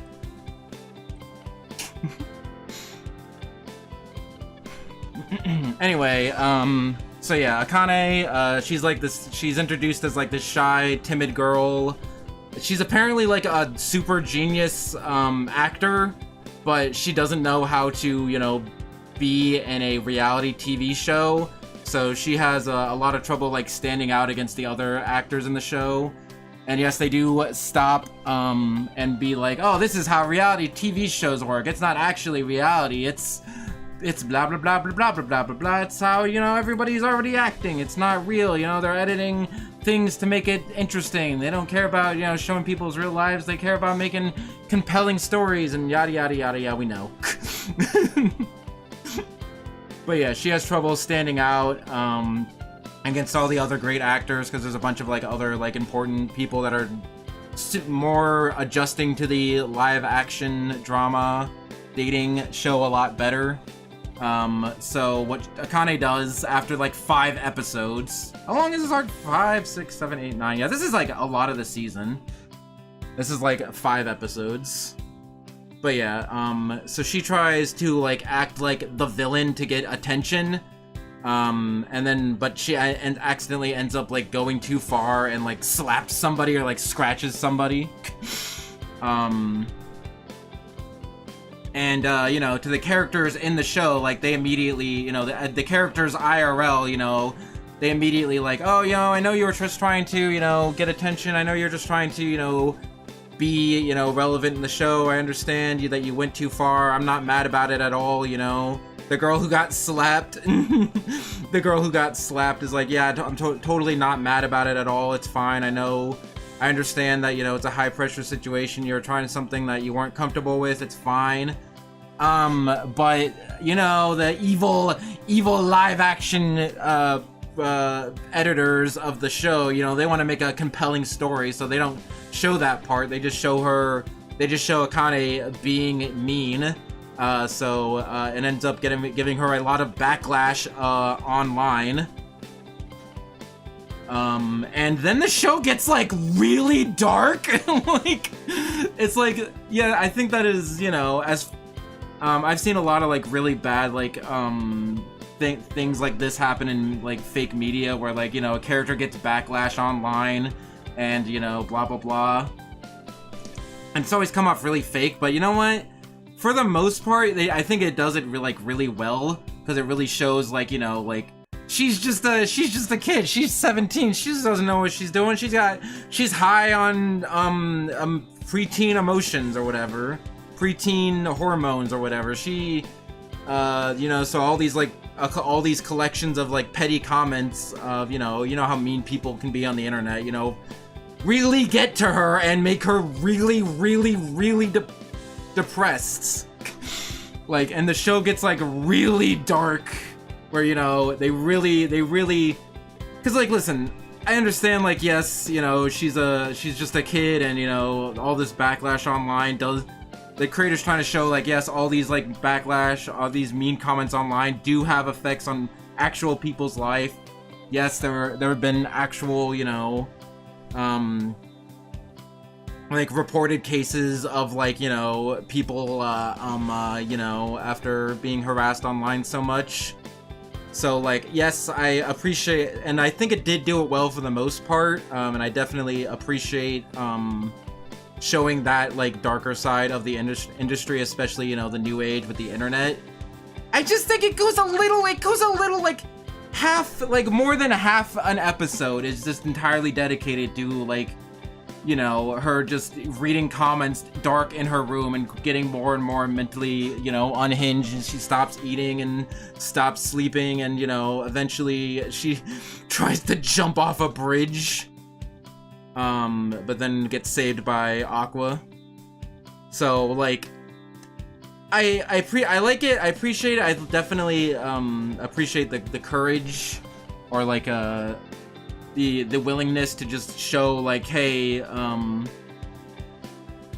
bad comments online are bad. Like, I think a lot of people, like, because the show is like right, a lot sometimes, like when I say that the show gets preachy, sometimes the show is preachy and right. Like, it goes on about how, like, you know, all these people, you know, online, they say these things saying like, oh, it's just online, it doesn't affect anyone. Watching you, Crimson Gamer. I see a Pokemon in the chat. I will fight you. Or we could just have Speaking of people being mean online, Crimson just said boo twice, and my feelings are hurt. But yeah, yeah, I definitely, like, the show says, like, you know, people say mean things online because they're, like, you know, they have anonymous and they have the shield of being anonymous, and they're like, oh, it's just, you know, it's fake, it's just the internet. You know, nobody takes things seriously on the internet without realizing, you know, the actual, like, person that you're talking to on, you know, the other side of the screen. So, like, it's very cool that it's very, I don't know, I don't want to say cool, but it's very commendable that they showed, like, how effed up somebody can get, like, how those comments actually affect people. It just goes a little too dark. There's like I should have taken more screenshots, but like there's like a lot of, it really like hammers you over the head of like, she is sad. Do you get it? Do you understand now? Have you gotten that through your head yet? This girl is sad. Again, I think it just went on for a little too long, but again, it's one of those things that kind of bothers me, but maybe doesn't, you know, bother somebody else, you know. I appreciate tight pacing in my stories, but not a lot of other people do, so I don't know. I just think it would have been more emotionally effective to not draw it out so much, or maybe just have it more in the background, because the story like comes to a halt to basically get her from like, oh, she made a mistake, to, you know, she's jumping off a bridge from all the harassment she's getting online. I think it would have had a little bit more of an impact if they like showed her like in the background slowly like degrading over time, as opposed to try to cram it all in the second half of an episode. But, you know, it's still good. I still like it. I was convinced that, you know, I was sold on her like mental state, even if I thought they were overdoing it a little bit. So yeah, so Aqua saves her. He's a good guy or whatever. I don't know, because again, is Aqua supposed to be a good guy? Because like he saved this girl and he's like, oh, I didn't necessarily mean to, but it's just my, you know, doctor instincts trying to save a life and blah blah blah. But then he does actually nice things, like he edits this like big video for her of like showing like her side of the story, and he like blackmails or like he goes to like one of the like producers of the show and was like, you know, you have to give me the tape of them kissing and making up so everyone online can see the real story. And the guy's like, oh, you know, the higher-ups aren't gonna like that, you know, we gotta make money over here, we don't got time for you little kids drama. And then he like explains like, are you willing to sell out your soul to and traumatize a child just to get some more money? So like in that instance, Aqua's like social manipulation, emotional manipulation was for the good of things. This anime's messed up. It kind of is, but it tackles a lot of dark themes. But I think it does it in a nice, in a good way, like 80% of the time. May I join the Discord? There is no Discord, but I was thinking of making a fan Discord. And thank you for saying, I know this is unrelated, but it's still unrelated comment, but I appreciate the subtleness of it. But yeah, I might make a Discord at some point. Anyway, what were we talking about? Oh yeah, so Aqua saves her from jumping off a bridge, saves Akane from jumping off a bridge, and like manipulates the producer to give him the footage of them hugging and making up, and he makes this big video online, and then everything is fine, and he fixed it. That's not how things online work. I mean, they did say like, oh, you know, the harassment never 100% stopped, but for the most part, people are back on Akane's side. And I'm like, yeah, I guess that is kind of how the internet works. You know, there's some people who don't give it up, who don't hold grudges for like ever online and harass people years ahead of time. But you know, most people in general like will forget about it like soon enough. Found a Charmander, naming it Soul. Barely on topic, watching you. But yeah, I do like the character arc of, you know, talking about online backlash and like how this industry, how like reality TV show and online backlash actually affects the people, like children and actors and people, and messes up people's lives. Like I think it's cool. I just think cutting too much on the melodrama, I think the show just kind of overdoes it and falls into melodrama and kind of undercuts the example, you know? And then, this is somewhat unrelated to the arc, but, I don't know, this is overrelated to the overall arc. So, episode 7 is basically one of the best and worst episodes, because episode 7 is like nearing the end of this arc. It's like after, not quite nearing the end of this arc. I don't know, how fucking long does this arc go? Do I have these numbers correct? Don't worry, Bean, I'm watching Crim. I want to go back to the Shadow Realm. 'Cause you asked, I suppose. 'Cause you asked.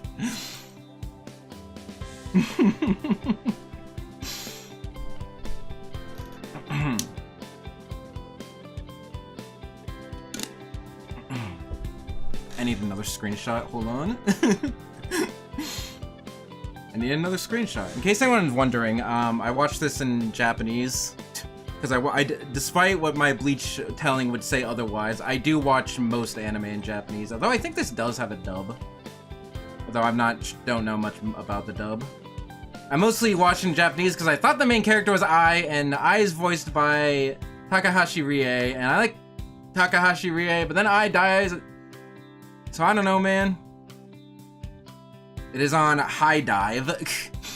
Then this show, going more about the meta, like High Dive is not that popular of a streaming service, but like definitely like this show was like the most, definitely put High Dive like on the map as far as like streaming services go, because they got like exclusive rights to it. Meow, meow, meow. I would at least recommend watching the first movie episode, even though you've already been spoiled on it, but hey, you know, it's still cool. But you could also, you know, maybe wait till the end of the stream, and maybe I would announce the next anime, and the next anime might be easier to watch. Just throwing that out there, just saying. But yeah, anyway, what was I saying? Oh yeah, episode 7. The entire episode I don't even remember a whole lot what happens in it. I just remember just being like, yeah, no, I get it, I got it. Sir, I have to do my hair. Oh. I will announce it on the community tab and Twitter later on, don't worry. There will also be the VOD. Don't worry. You have till 9? It is 10:47 a.m. Anyway, I'll put it on the, it'll be in the community tab, and there will also be a VOD. So you'll know, don't worry. Don't worry. But yeah, episode 7, this whole episode is just preaching. It's just like talking about basically the fallout, and I think Mem goes on a rant about how YouTube works if you want to make a hit video. But yeah, basically Akane just gets better. Like she was like, again, like an episode ago, I think it was episode 6, like she tried to jump off a bridge, and then like episode 7, she's like fine again. So like, it kind of doesn't that kind of undercut the thing that you were going on about? I don't know, man. But then, near the end of the episode, Akane is like, how can I repay Aqua for, you know, saving me from jumping off a bridge and also, you know, making that video for me and fixing my online reputation? Oh, I know. I'll figure out what kind of girl he likes and then just imitate her. So she finds out that he likes Hoshino Ai, the dead idol, who at this point in the story, people still don't know that Ruby and Aqua are Ai's children. They keep that a secret. For some reason, I guess they just want to preserve her memory or something, or it's easier for them to, easier for Aqua, I don't know. They just agreed to keep it a secret. So, Akane finds out that, Aqua's type of girl is his mom slash the idol that he's a fan of. Whatever. And then Akane like reveals that she's like a super genius actor, and then she spends a bunch of time researching Ai, and then is able to perfectly mimic her, even to the point where she gets like the star eyes. and that's just like so good. You've no idea. Because it's like, she really, like, it's not just, like, a writing thing. Because, like, yes, okay, she's a super genius and is able to mimic her personality. But, like, it's a part where you really feel, like, the anime, like, animation-wise. I know I talk a lot about story because that's kind of, like, my, forte. But, like, you know, this is definitely a part, where, like, it being an anime definitely helps. Because, like, you know, she's got the star eyes, like, she's even animated similar to Ai, you know, she's got the mannerisms and, like, is written in the same way. Like, it's definitely, like, you know, Aqua and me both freaked out, and it's like, oh my gosh, it's the ghost of Ai, everyone run! Like, it's a really good scene. It's a really good scene. That, you know, that we have, like, this character that's just, like, able to perfectly mimic Ai's, like, characteristics. And they've got the animation and the voice performance is really good. Again, I watched this in Japanese. The voice performance is really good, and, animation-wise, like, she's animated, like, the same as Ai, like, more bouncy, and, like, it's a good moment. I just wish it wasn't I just wish it wasn't, like, I didn't have to go through an entire episode of almost nothing just to get to that one episode. But yeah, so so basically out of this and then the arc basically ends with Akane. It's like a dating reality show, dating reality TV show. And what ends up happening is that Aqua and Akane end up getting together. Shadows are good for my soul, oh boy. What was I saying? Oh yeah, so, Aqua is like, hey, this girl is able to perfectly, you know, mimic and was able to research and understand Ai on, like, a very deep level. Like, Akane even, is like, oh yeah, you know, I just researched her a bunch and, you know, filled in the gaps in my head and was able to come up with a pretty good approximation of her character. And she's like, you know, I even, you know, had to guess that, you know, maybe I had children that she didn't tell anyone. So, and then Aqua's like, holy frick, how do you just guess that? What the fudge? So Aqua's like, I can use this girl.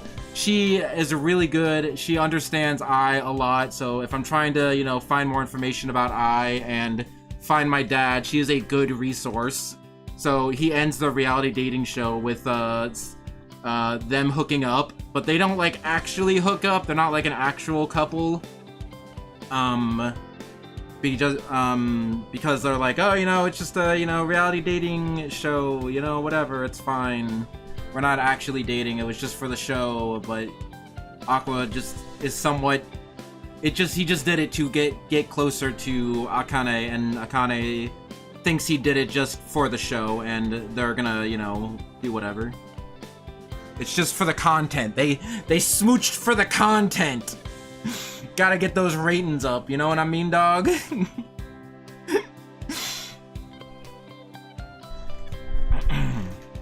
Anyway, I failed you because we're almost at the end. Is everyone in the show liars? Everyone with the star eyes. Because again, is that the second that you know, Akane started acting like I and was basically lying about her personality, she got the star eyes. And then when she dropped the facade, the star eyes went away. So yeah, everyone I'd seen. Well, moving on from Akane. The other two major characters, frick, in the show, Mem. Oh, no, never mind. Because Mem is lying. We find out in the next arc that Mem is lying about her age. But Kana, I think, is pretty straightforward. Like, wears her emotions on her sleeve.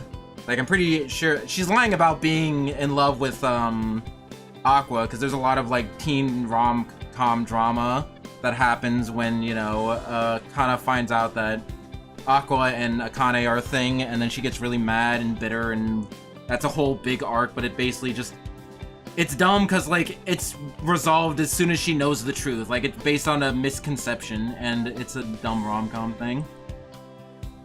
So to answer your question, Bean, everybody in the show kind of does lie. But yeah, so at the end of the arc, the producer guy is like, I'll tell you what I know about I at a later date, and then the episode ends, and I'm like, okay. And him and Akane are a thing, because Akane might have some insight on I that he doesn't. So, you know, we make some progress. We did the side quest to get the information, and we also met a new resource. So we making progress, and I like to see progress. There's also no other good point to put this in, so I'm just gonna put it in now. Going to sleep at my actual Shadow Realm. Good night, Crimson. That was a long side quest. I mean, it was interesting. We were introduced to Akane, who is going to be a major character coming up, and stuff. We got some cool stuff. Anyway, the next and final arc is first concerts. I cannot fit first concert in, but yeah. Hey, you remember those other characters? The other main character, Ruby? Yeah, okay, I wanted to make sure everything was good. You remember Ruby? Yeah, we talk about them now. But yeah, this character, this is kind of like a background and throughout the entire season. Like, this plot point is like kind of in the background throughout this entire season, but I just decided to put it all at the end because like this is the last like couple episodes are like when it focuses on it. But yeah, so Ruby has been trying to build up her audience, or is trying to make an idol group, and her brother is stopping it. I will explain the buffed chicken in a second. I will explain in a second. I gotta go through, you gotta go step by step, okay, man? There's also, this screenshot, which I thought was funny, which, it's a sushi place called Oshi Sushi, which is funny because the show is called Oshinoko. So we have Oshinoko, and in this universe there's a sushi shop called Oshina Sushi. It's funny. Is this you admitting you're a game for me? Listen, we'll get to that in a second, okay? So here's what the background plot that's been happening, okay? So actually, hold on, better screen until we get to there. That basically, so Ruby has been trying to make this whole like idol group, and Ruby's been trying to like join an idol group, and Aqua has been blocking her at every single instance. So and he's kind of a meanie face, but then Aqua decides like the agency that used to like be in charge of I think it's like Strawberry Productions or whatever. And they now like manage, you know, Aqua and Ruby and some YouTubers, they say.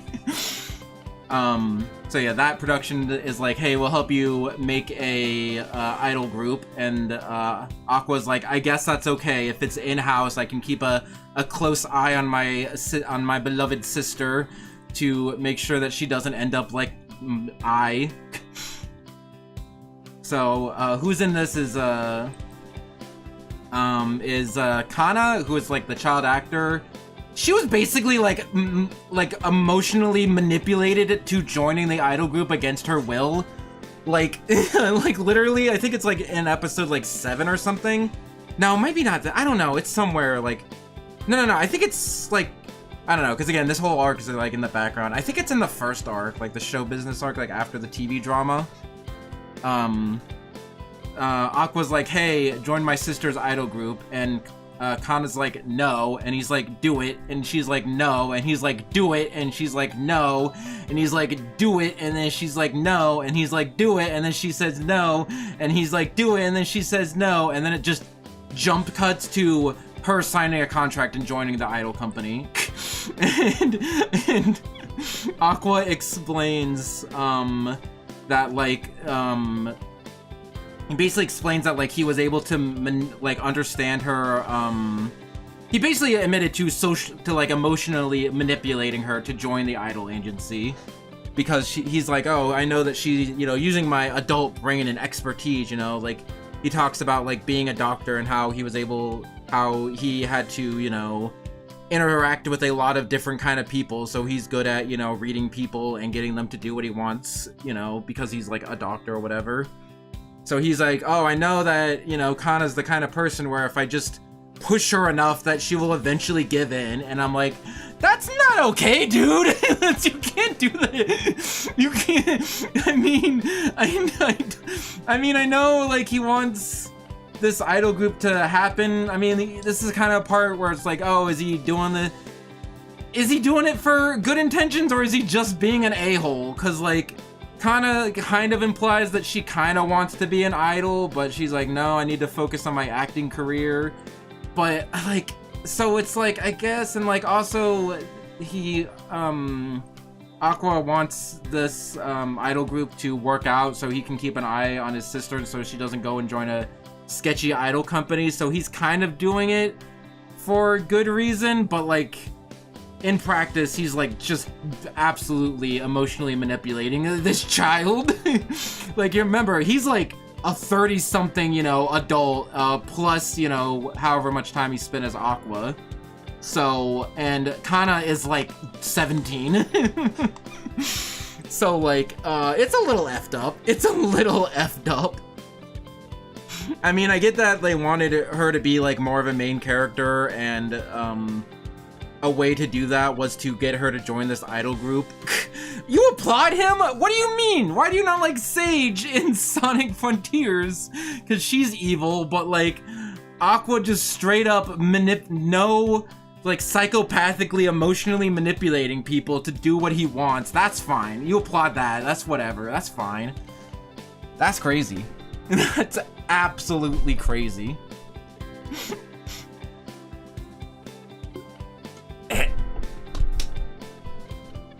So yeah, I mean, I get that they wanted her to join the idol company, but like, and that she's like kind of a tsundere character, and she also has feelings for Aqua, so like they want her to be in the picture. There's just a better way that they could have done it, other than, you know, force her to do it. Like, they could have done any other way other than he's not murdering people because Daddy has a grudge. I think he is planning to murder his. Speaking of Dad, he is planning on killing his dad. I'm pretty sure that's his end goal. He doesn't explicitly state that. One of the few things that the show does not explicitly state, but I'm pretty sure that's his end goal, is to murder his dad. But yeah, so that's how Kana joins, and then that's justified, dang. And then Mem, the YouTuber, was like, oh, I've always wanted to be an idol, and And then Aqua's like, hey, you want to join our idol company? And she's like, sure. And I'm like, there you go. That's it. No pulling strings. No more. No full consent. We got that good stuff. You know, because like Mem, we kind of learn more about Mem's character arc when she joins, because she's lying about her age because she's like posing as like a teenager when she's actually like 27.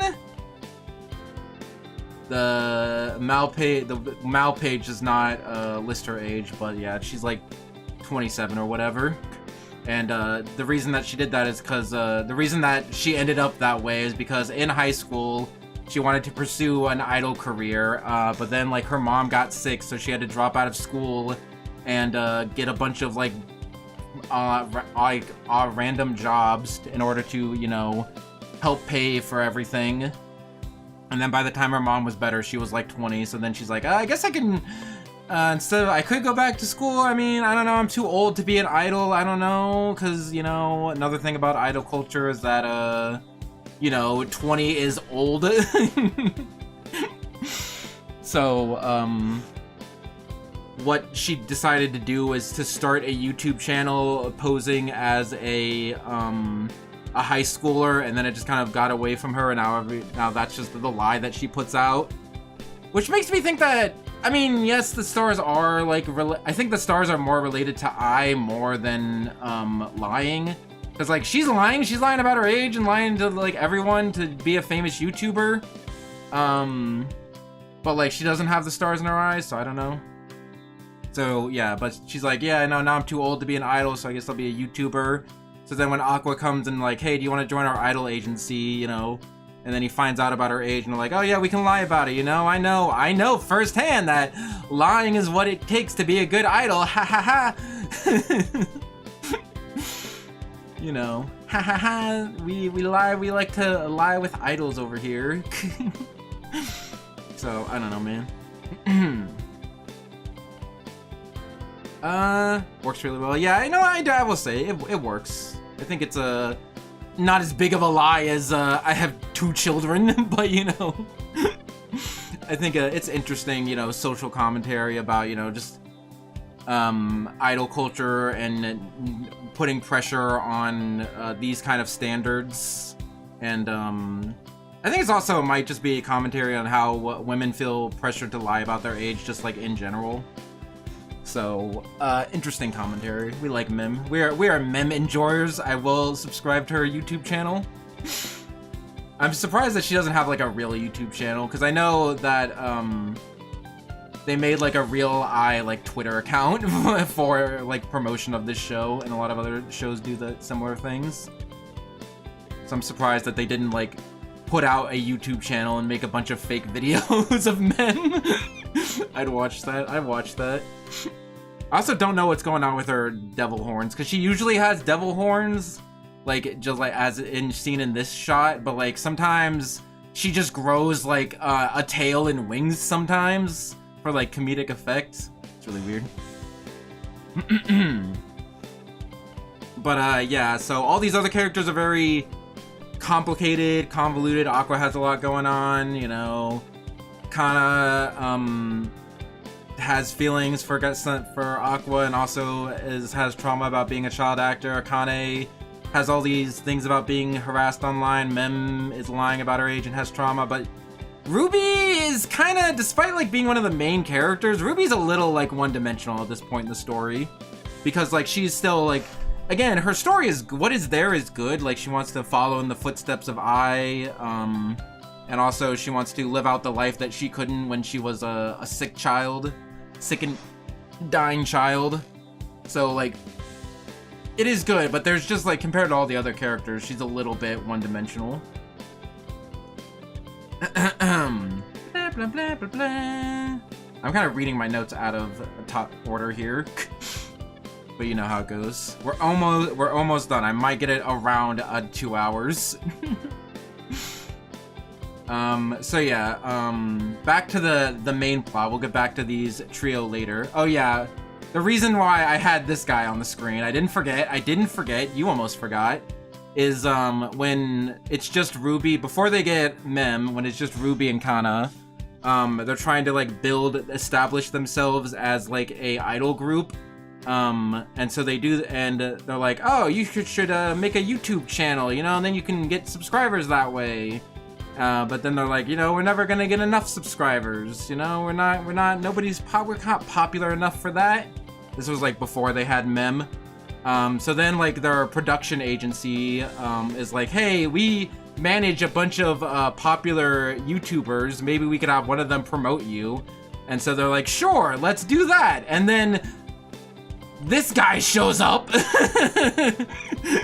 Like this is the popular YouTuber that shows up, that promotes them and helps them get like popular. He also shows up like he kind of half shows up later to like help teach them how to dance.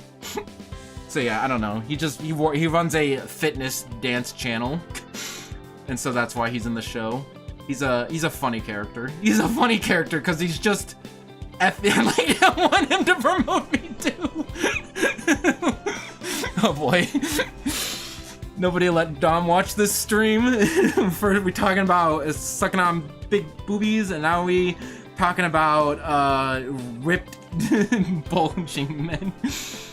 I wish I got more screenshots of him, because basically anytime he's on screen, he's just flexing. He's just flexing.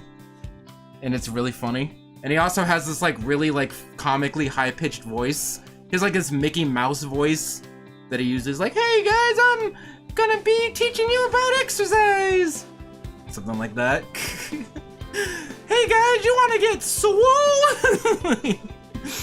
He's the best character. I'm not gonna lie. We are meme enjoyers, but you know, he also might be the best character. I kind of like, I don't know, but going back to best character, I kind of do like Akane. I would like Kana because of her like child actor thing. We know where the testosterone went. But yeah, Kana spends too much of the series just kind of whining, where Akane, you know, she goes through trauma, but she, you know, she gets over it and, you know, has goals and future things and stuff like that, so interesting. But blah blah blah blah blah. But yeah, that's why he's involved. Anyway, back to the main plot, briefly. I don't have a good shot, so we're just gonna do we'll do spot the main character shot. So, after the reality TV, so back to the main plot. So, Aqua did the reality TV show and demands answers from the producer guy, and the producer guy says that tells Aqua that I was involved in a theater troupe. How do you pronounce that? It's like a theater production like company, you know, that early in Ai's career, she didn't know how to like sing or dance. Can we go back to the buff bird? Fine. No, let's go back to the shot.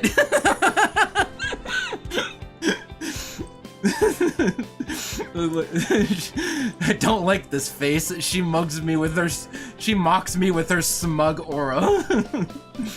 No, we'll go back to the buff bird. Anyway, so producer guy says that he knew I early in her career when I didn't know how to like sing or dance, and that he recommended her to a theater company.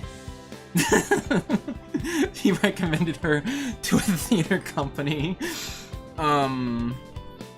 where I forget what the theater company is called. It sounds like it's gonna be more relevant in season 2. I think it's like it's the same theater company that Akane is associated with. La La Lai Theatrical Company is the name of the company.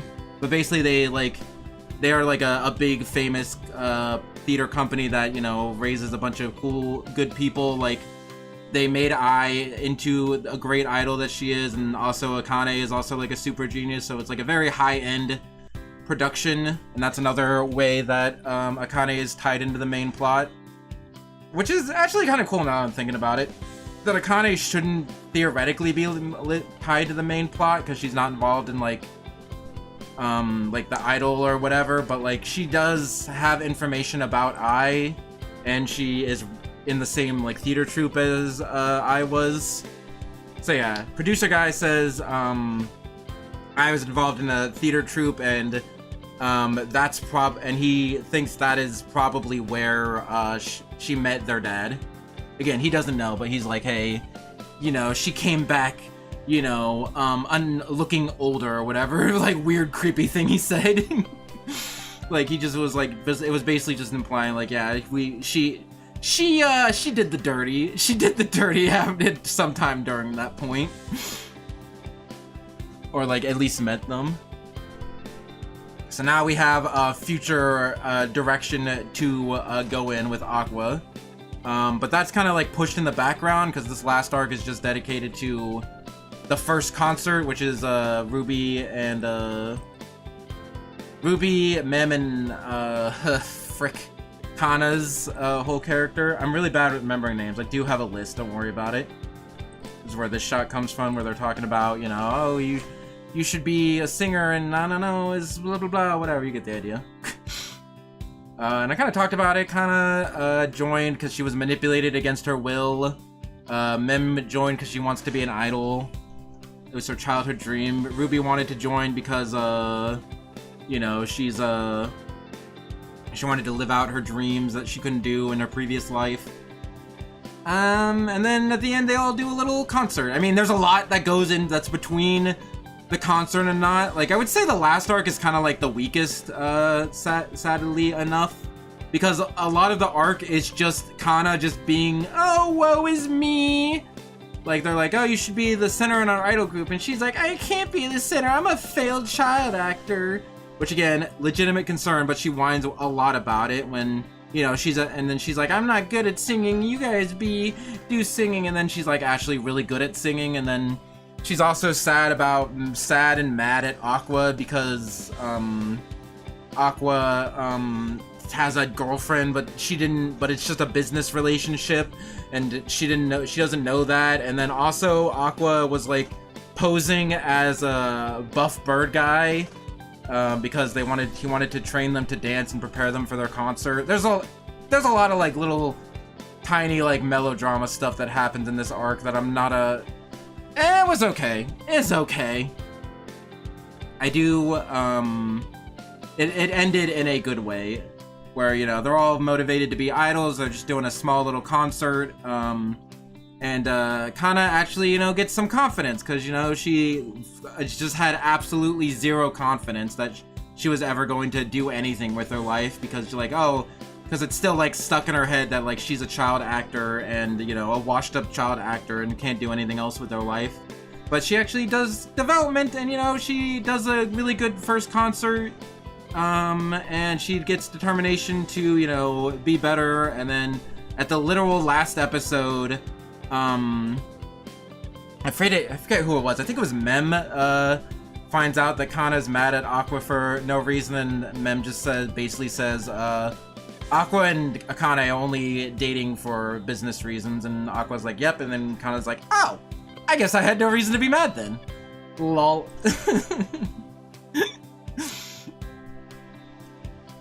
But yeah, so yeah, they do a small little concert, and that's pretty much it. Another interesting thing is their idol group is called B Komachi, which is the same idol group that I was a part of.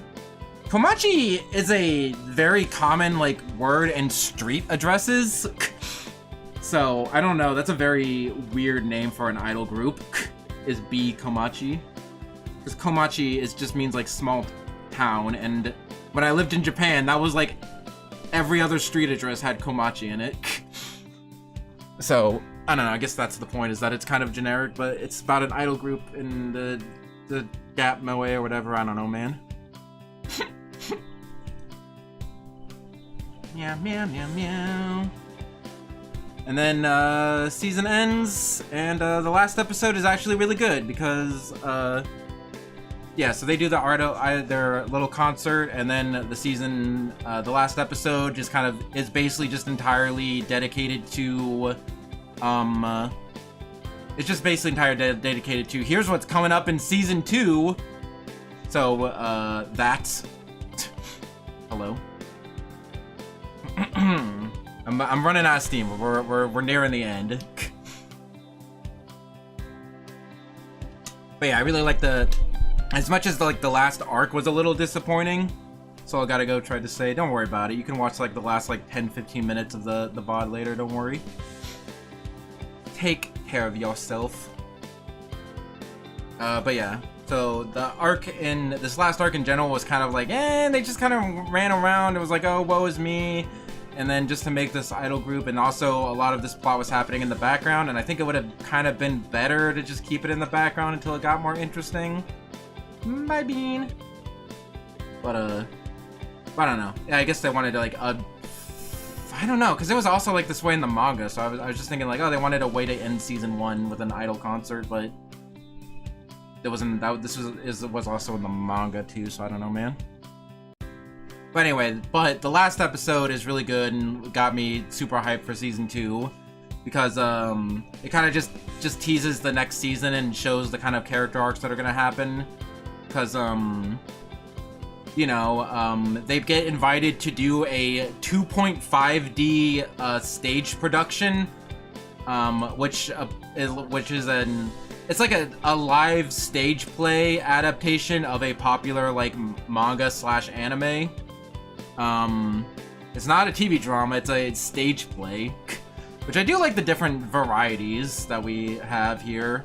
Because like first we had like idol concerts, then we had like a TV drama, then we had a reality dating show, and then we went back to idol concerts, and now we're gonna have a stage play. I like the different things that we have going on here. It's interesting. But yeah, so they're gonna do a stage play, and the people running it is the theater troupe that is connected to Ai. And so Akane is gonna be part of it, and Aqua, the producer guy, knew that Aqua was interested in this theater troupe. So the producer guy went to the director of the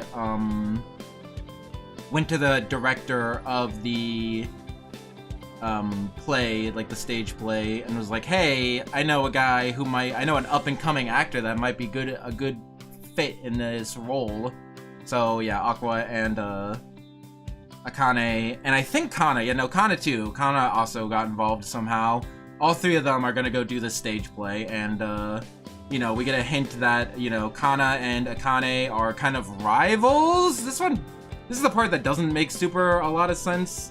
Because they say that Kana and Akane are rivals, but like, isn't Kana's whole character arc is that she's like a washed-up child actress, like, and that Akane is like this super genius working with a high-budget production company. So like, how is Kana like a rival to Akane? It doesn't super make sense. Maybe they'll explain in season 2.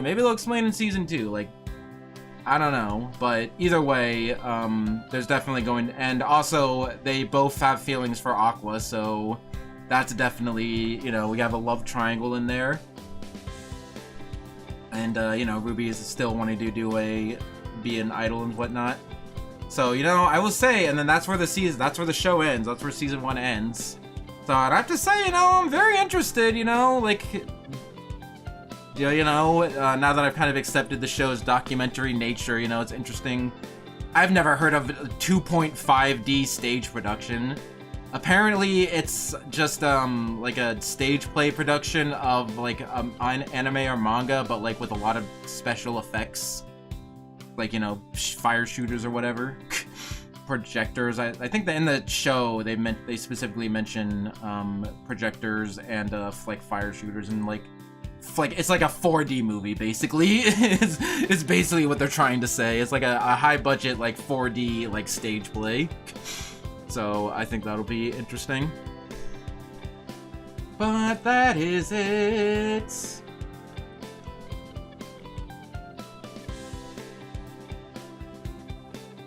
I will just rant about random other stuff. What should I say? I guess episode 1 to 11. Meow, meow, meow, meow. So I will just rant about random other stuff. again, overall thoughts. Hopefully, I made it very clear in my 2.5 hours of ranting. I do like the show. The show is good. I like a lot of the things that it does. I like the characters. I almost remembered the names of the characters. That's how you know that you got some good characters, if even I can remember them. Aqua's got this like bad guy, you know, doing bad things for the right reason kind of vibe. Ruby's got trying to live her life to the fullest, you know, Kana, tragic child actor, Kane, genius, trying to went through trauma, mem, you know, YouTuber. You know, the characters in the show are very cool. I like a lot of the themes. I definitely appreciate a lot that, you know, the writer, you know, went out of his way to, you know, do interviews and like research a lot of like these parts of the entertainment industry, and also, you know, they were a published manga author and still are, so like for a long time. I don't know. I'm trying to figure out when he started publishing. Akasaka, by the way.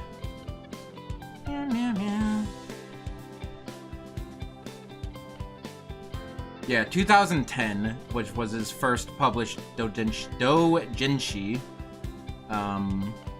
And then started working on Kaguya-sama in 2015.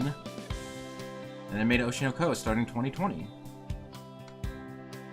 So, like, yeah, so obviously I appreciate the lots amount of research and work and time, and I think it definitely does show. I think it puts a light on things that you know, not a lot of it shows the dark side of, you know, production, stuff like that, you know, especially with stuff like involving children and how like horribly effed up it is. But also, you know, it's not all bad, you know. It shows like, you know, like in that TV drama arc, like it showed like, you know, even if everything is bad and nobody cares, the producers don't care about making a good show, you know, there's still talented, passionate actors that, you know, want to make a good thing, and, you know, it's all about that, you know. It's like, it's the story of people, you know, using raw passion and determination to, you know, make it in this effed up world. And you know what, I definitely I like that, you know. I liked a lot of things that it has to say. It's just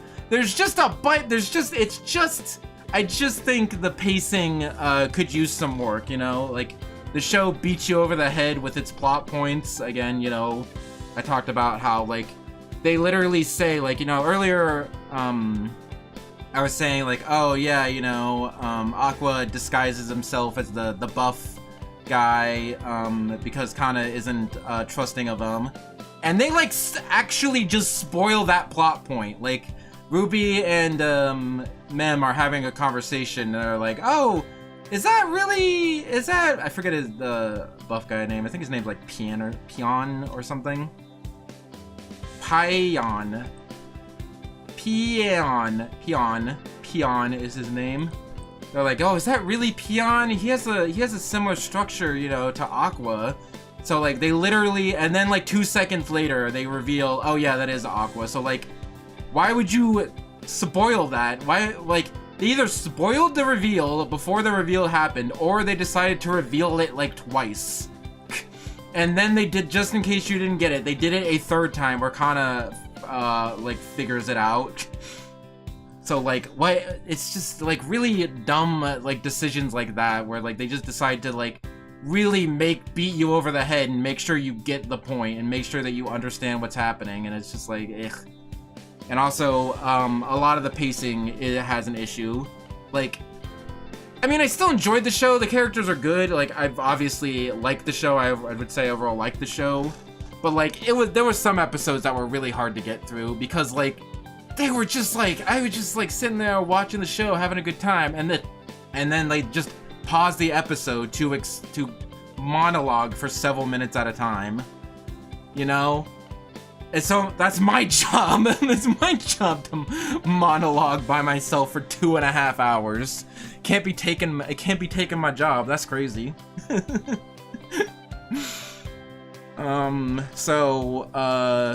But you know, despite everything, you know, I don't I doubt the show is gonna have. I hope that the show has better pacing in season 2. That they maybe like cut some stuff out that they don't need to, but and maybe, you know, or maybe just like the source material gets better about that. Because like I would have to assume at some point, like, you know about the industry, you know everything about the industry and everything that they talk about. So like they have to run out of things to monologue about eventually, right? But a lot of the things that they monologue about are somewhat interesting, you know, like with Akane,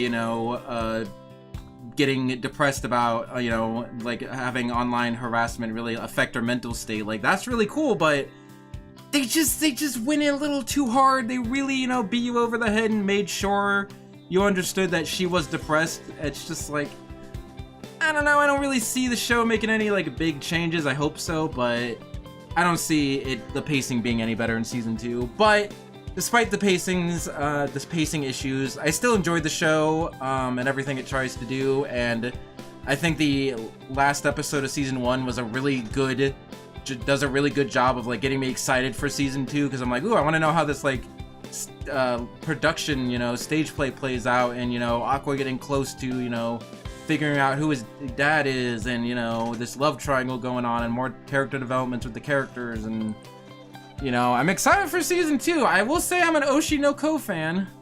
Oshi no Ko. Oshi no Ko. You're gonna have to put a space anywhere. It's after the no. Oshi no Ko. Anyway, yeah, this is where I usually have the random things, but the random things kind of got brought up as we went throughout the thing. Like the eyes, I think it's the eyes are used to show emotion, because like sometimes they're like shining bright like here, and sometimes they're like dark and evil like here. But yeah, I think it's either a relation to I and or the character's lying. Because like the only people that we see with the star, because everybody, you know, lies in this show, but like the only people that we see with star eyes are I, her 2 children, and the one time where Akane was specifically trying to imitate I. So it is definitely some sort of relation to I. I also think it's non-diegetic. Like the characters don't mention the star eyes at all. There's like one shot where I is like holding up a jar of like star sand or whatever, and she's pointing to her eye. So maybe they can see it. I don't know. That was like literally one shot. So I don't know.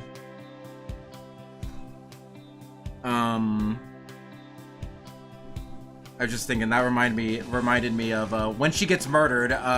She basically just tells the fan who murdered her all, like, just info dumps everything, and then the fan's like, oh my gosh, you were lying for a good reason. You are really trying to care about being idle, and that's why you know, he is not around. Well, that's why he kind of left the picture. But it's not, and I just remember that because like the jar of sand was like something that before that stalker guy turned crazy, something that he gave her like when I was like small time. So you know, there's some stuff going on. So there's a lot of like tiny little like plot points of this show that I kind of skimmed over for the sake of time, but hopefully I covered everything. Some last things, the opening is a banger. I think I already talked about it. It's a good mix of like, it has like a generic idol song section, but it also has like an edgy rap. So like, you know, talking about the ups and downs of the industry, I think that's a very fitting song, and obviously a lot of people agree because it's just a generally good song. And also the lyrics are like about, you know, the show itself, you know, about being, you know, a liar and being the best idol and blah blah blah and stuff like that. Also the ending, I'm also a really big fan of the ending. The ending is more of like a downer, you know, that you know, the meme where like the opening's like yeah, and then the ending's like oh, you know, it's basically that. But the ending is also really good. It's a really good song, and talks about more specifically, you know, Aqua and Ruby's, you know, character arcs of of living the legacy, preserving the legacy of I, and their past lives and whatnot. So I think it's cool. But yeah, I think that's about it. So I appreciate that I got any viewers at all, So yeah, and I'm also glad that the first solo anime podcast thing worked out. And I think I did I think I did a good job of giving overall synopsis of the show. I think let me know how that was, if there's anyone listening to this. Because I think I did an okay job, at least compared to just talking about Bleach. Because I think the reason that I'm very bad about doing plot summaries is A, I assume most people watching this have seen the show, and B, that's not usually in shows the plot is not necessarily what's interesting and what's worth talking about for 2.5 hours. It's all the themes of the show and what the show is trying to do and all that other stuff. So that's kind of why I have an issue, but I do try to do a mix of both. I think I did a good job of going through the main show or going through the plots of the show, just as a reminder if it's been a while since you've seen the show, or if you've for some reason never gonna watch the show but you're gonna watch this, or you don't care about spoilers and you're gonna go watch the show after this. Either way, but yeah, I think I did a good job of going for each plot point while also reacting and talking about it. So yeah, still obviously not perfect. I think I could have been a little bit more organized in my thoughts, a little bit more clear about what I was talking about, but I think the topic helped a lot. But yeah, that's it for the moment. And then next time, if I can effing find the picture, which I've been trying to for the last 20 minutes. This doesn't want to put me, and it doesn't want to put it in not alphabetical order, in order of when it was made. Okay. So the next anime that we are going to talk about, we are still taking a break from Bleach, and we have taking a request from one of my buddies, and we are going to talk about Gundam. Oh frick! Did I write about Gundam anywhere? I thought I had some notes of here's what this show is, and here's what I know of it, and here's why you might be interested in watching it. Oh, here it is. Blah, blah, blah. So yeah, it was a request by a special guest, which is the main reason why we're doing it. It is one of my people in my friend group that is yet to show up on a stream. Because we've got Dom, Poke, Azaret, and Yish, but there's there's one more person that I've been wanting to get on stream, but they've been having issues, or they've been having scheduling issues and just stuff like that. They play Call of Duty. I don't know what you want me to say, man. It's getting them to do anything is a bit of an issue. But they were like, I want to watch Mobile Suit Gundam, The Witch from Mercury, or he wanted to talk about it because they've already seen it. So yeah, we'll be talking about it. So yeah, as far as Gundam goes, Gundam, obviously everybody knows Gundam. Gundam is the big, one of the most influential, anime series ever, basically created anime. I don't know if I would say create anime, but it was inspired most anime, with the creation of Gundam, with just its format, and it's a lot of its themes are very baked into anime culture nowadays. And this is a most recent spin-off of this. It's written by I bit my tongue. Written by the same guy who did Code Geass, Habaneri of the Iron Fortress, and Princess Principal. So that already made me interested in that. And yeah, also, despite being... Listen, I know a lot about Gundam. Being a old school anime fan that I am, I know a lot about Gundam. I know... I've actually read, like, you know, peer-reviewed scholarly articles analyzing, you know, Gundam and its influence, and I've seen a lot of clips and a lot of other YouTubers talk about it. But, I haven't actually, seen a full series of Gundam before, so, it's not entirely what I intended to do, but it worked out. Hide, run away. What happened? My... Okay, everything's fine. But yeah, so,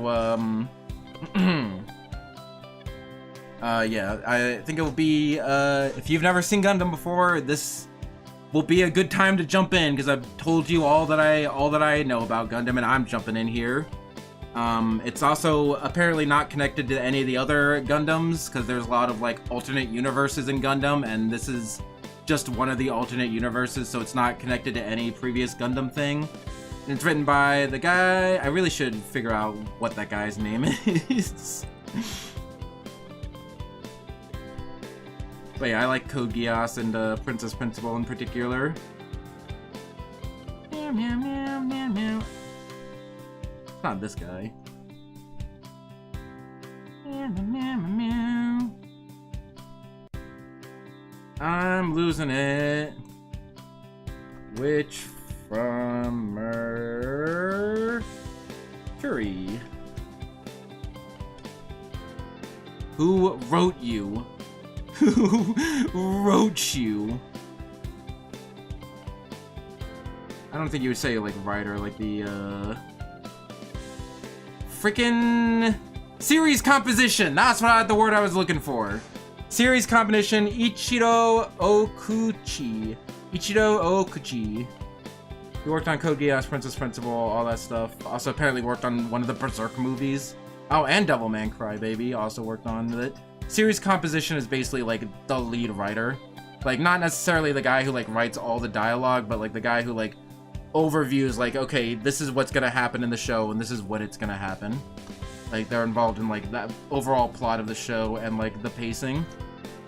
With the adaptations, it's more focused on like pacing, but this is an original work, I believe. So yeah, it sounds sick. And also, it is if you're wondering like, oh frick, what kind of stupid ass, what kind of dumbass, you know, streaming service do I gotta watch this stupid series on? I'm glad to tell you that Mobile Suit Gundam: The Witch from Mercury is on YouTube, like officially uploaded by the official Gundam YouTube channel. The entire, most of the series is on there. I think it's missing an episode, but I think they're adding it, working on adding it back. But yeah, I will leave that, I'll make a comment about it if you're watching the VOD, but I will also, I'll put it in the community post too, the link to the playlist. So we'll split it up into 2 parts because it's 24 episodes plus a prequel. So the first discussion that will happen roughly 2 weeks from now will be Season 1, which includes the prologue and everything up to episode 12. So like the first 13 episodes of that playlist. So yeah, I quite appreciate that because, you know, Gundam was just made to sell toys, and I think this kind of makes sense as like a... I mean, anime in general is just doesn't necessarily make its money off of like distribution or Blu-ray sales. It's mostly off of merch. So if anime is an advertisement for merch, then getting it in front of, making it as accessible as possible makes a lot of sense. But I understand why other companies don't put it on YouTube. I'd like everything to be on YouTube. I think it'd be a lot easier for people to watch anime, and then easier for people to be fans of anime and then buy toys. But you know, distribution stuff is still stuff, you know. But yeah, yeah, so it was just very easy to watch. That's another reason why I wanted to do this series, because yeah, it will be very easy for people to access, because if you're watching this on YouTube, you could probably watch that on YouTube. It also has subtitles in like a billion different languages, so yeah. Gundam, made by the guy who did Code Geass, Princess Principal. Apparently he's got some Yuri in it. It's free on YouTube, and there'll be a special guest, so very exciting. Very much looking forward to it, and I hope you enjoy. Again, thanks for everyone who did watch, thanks for everyone who's watching this VOD, and thanks to, let me just pull up their names again. Thanks to Brian for making the Star Eye asset that I like a lot. And I might bring it back in other streams. This asset's really fun to play around with. And also thank you for the layout by Vendetta. Again, both of those links are in the description, along with all the other credits to everything else, like, you know, my character designer who did my live 2D, the music that you're listening to, stuff like that, and also my Twitter. So yeah, I hope you all enjoyed this discussion podcast thing. Hopefully, I'm trying to find ways to make it more easily, make my anime discussion more easily accessible to people, because, you know, anime is something that I like doing, like talking about. But I know that, like, it's not as easily accessible as, like, you know, just me streaming a video game. So I understand that's not as popular, but, you know, I want to help, make, show my passion to the world, make cool art despite the harsh world that we live in, you know how it goes? See, it all comes back around. Anyway, yeah, that's it. Oshi no Ko, I give a 7. I really want to give it an 8, but, like, it's like either a light 8 or a strong 7. I think I'm gonna give it a 7, just because, like, there were just points in the show that, like, could just be cut from there were large sections of the show that could just be cut from the show, and the show would be better off because of it. So I don't know, I give it, but it's still really good. I still like Oshi no Ko a lot. Do not call me an Oshi no Ko hater, because I like it. I like the show a lot. I just wish it was better. But yeah, that's it. Hope you all enjoyed. More streams coming up soon. There's like Gundam in 2 weeks, and there's also a bunch of cool games coming out, like the new Sonic Frontiers update, and there's also Fate game.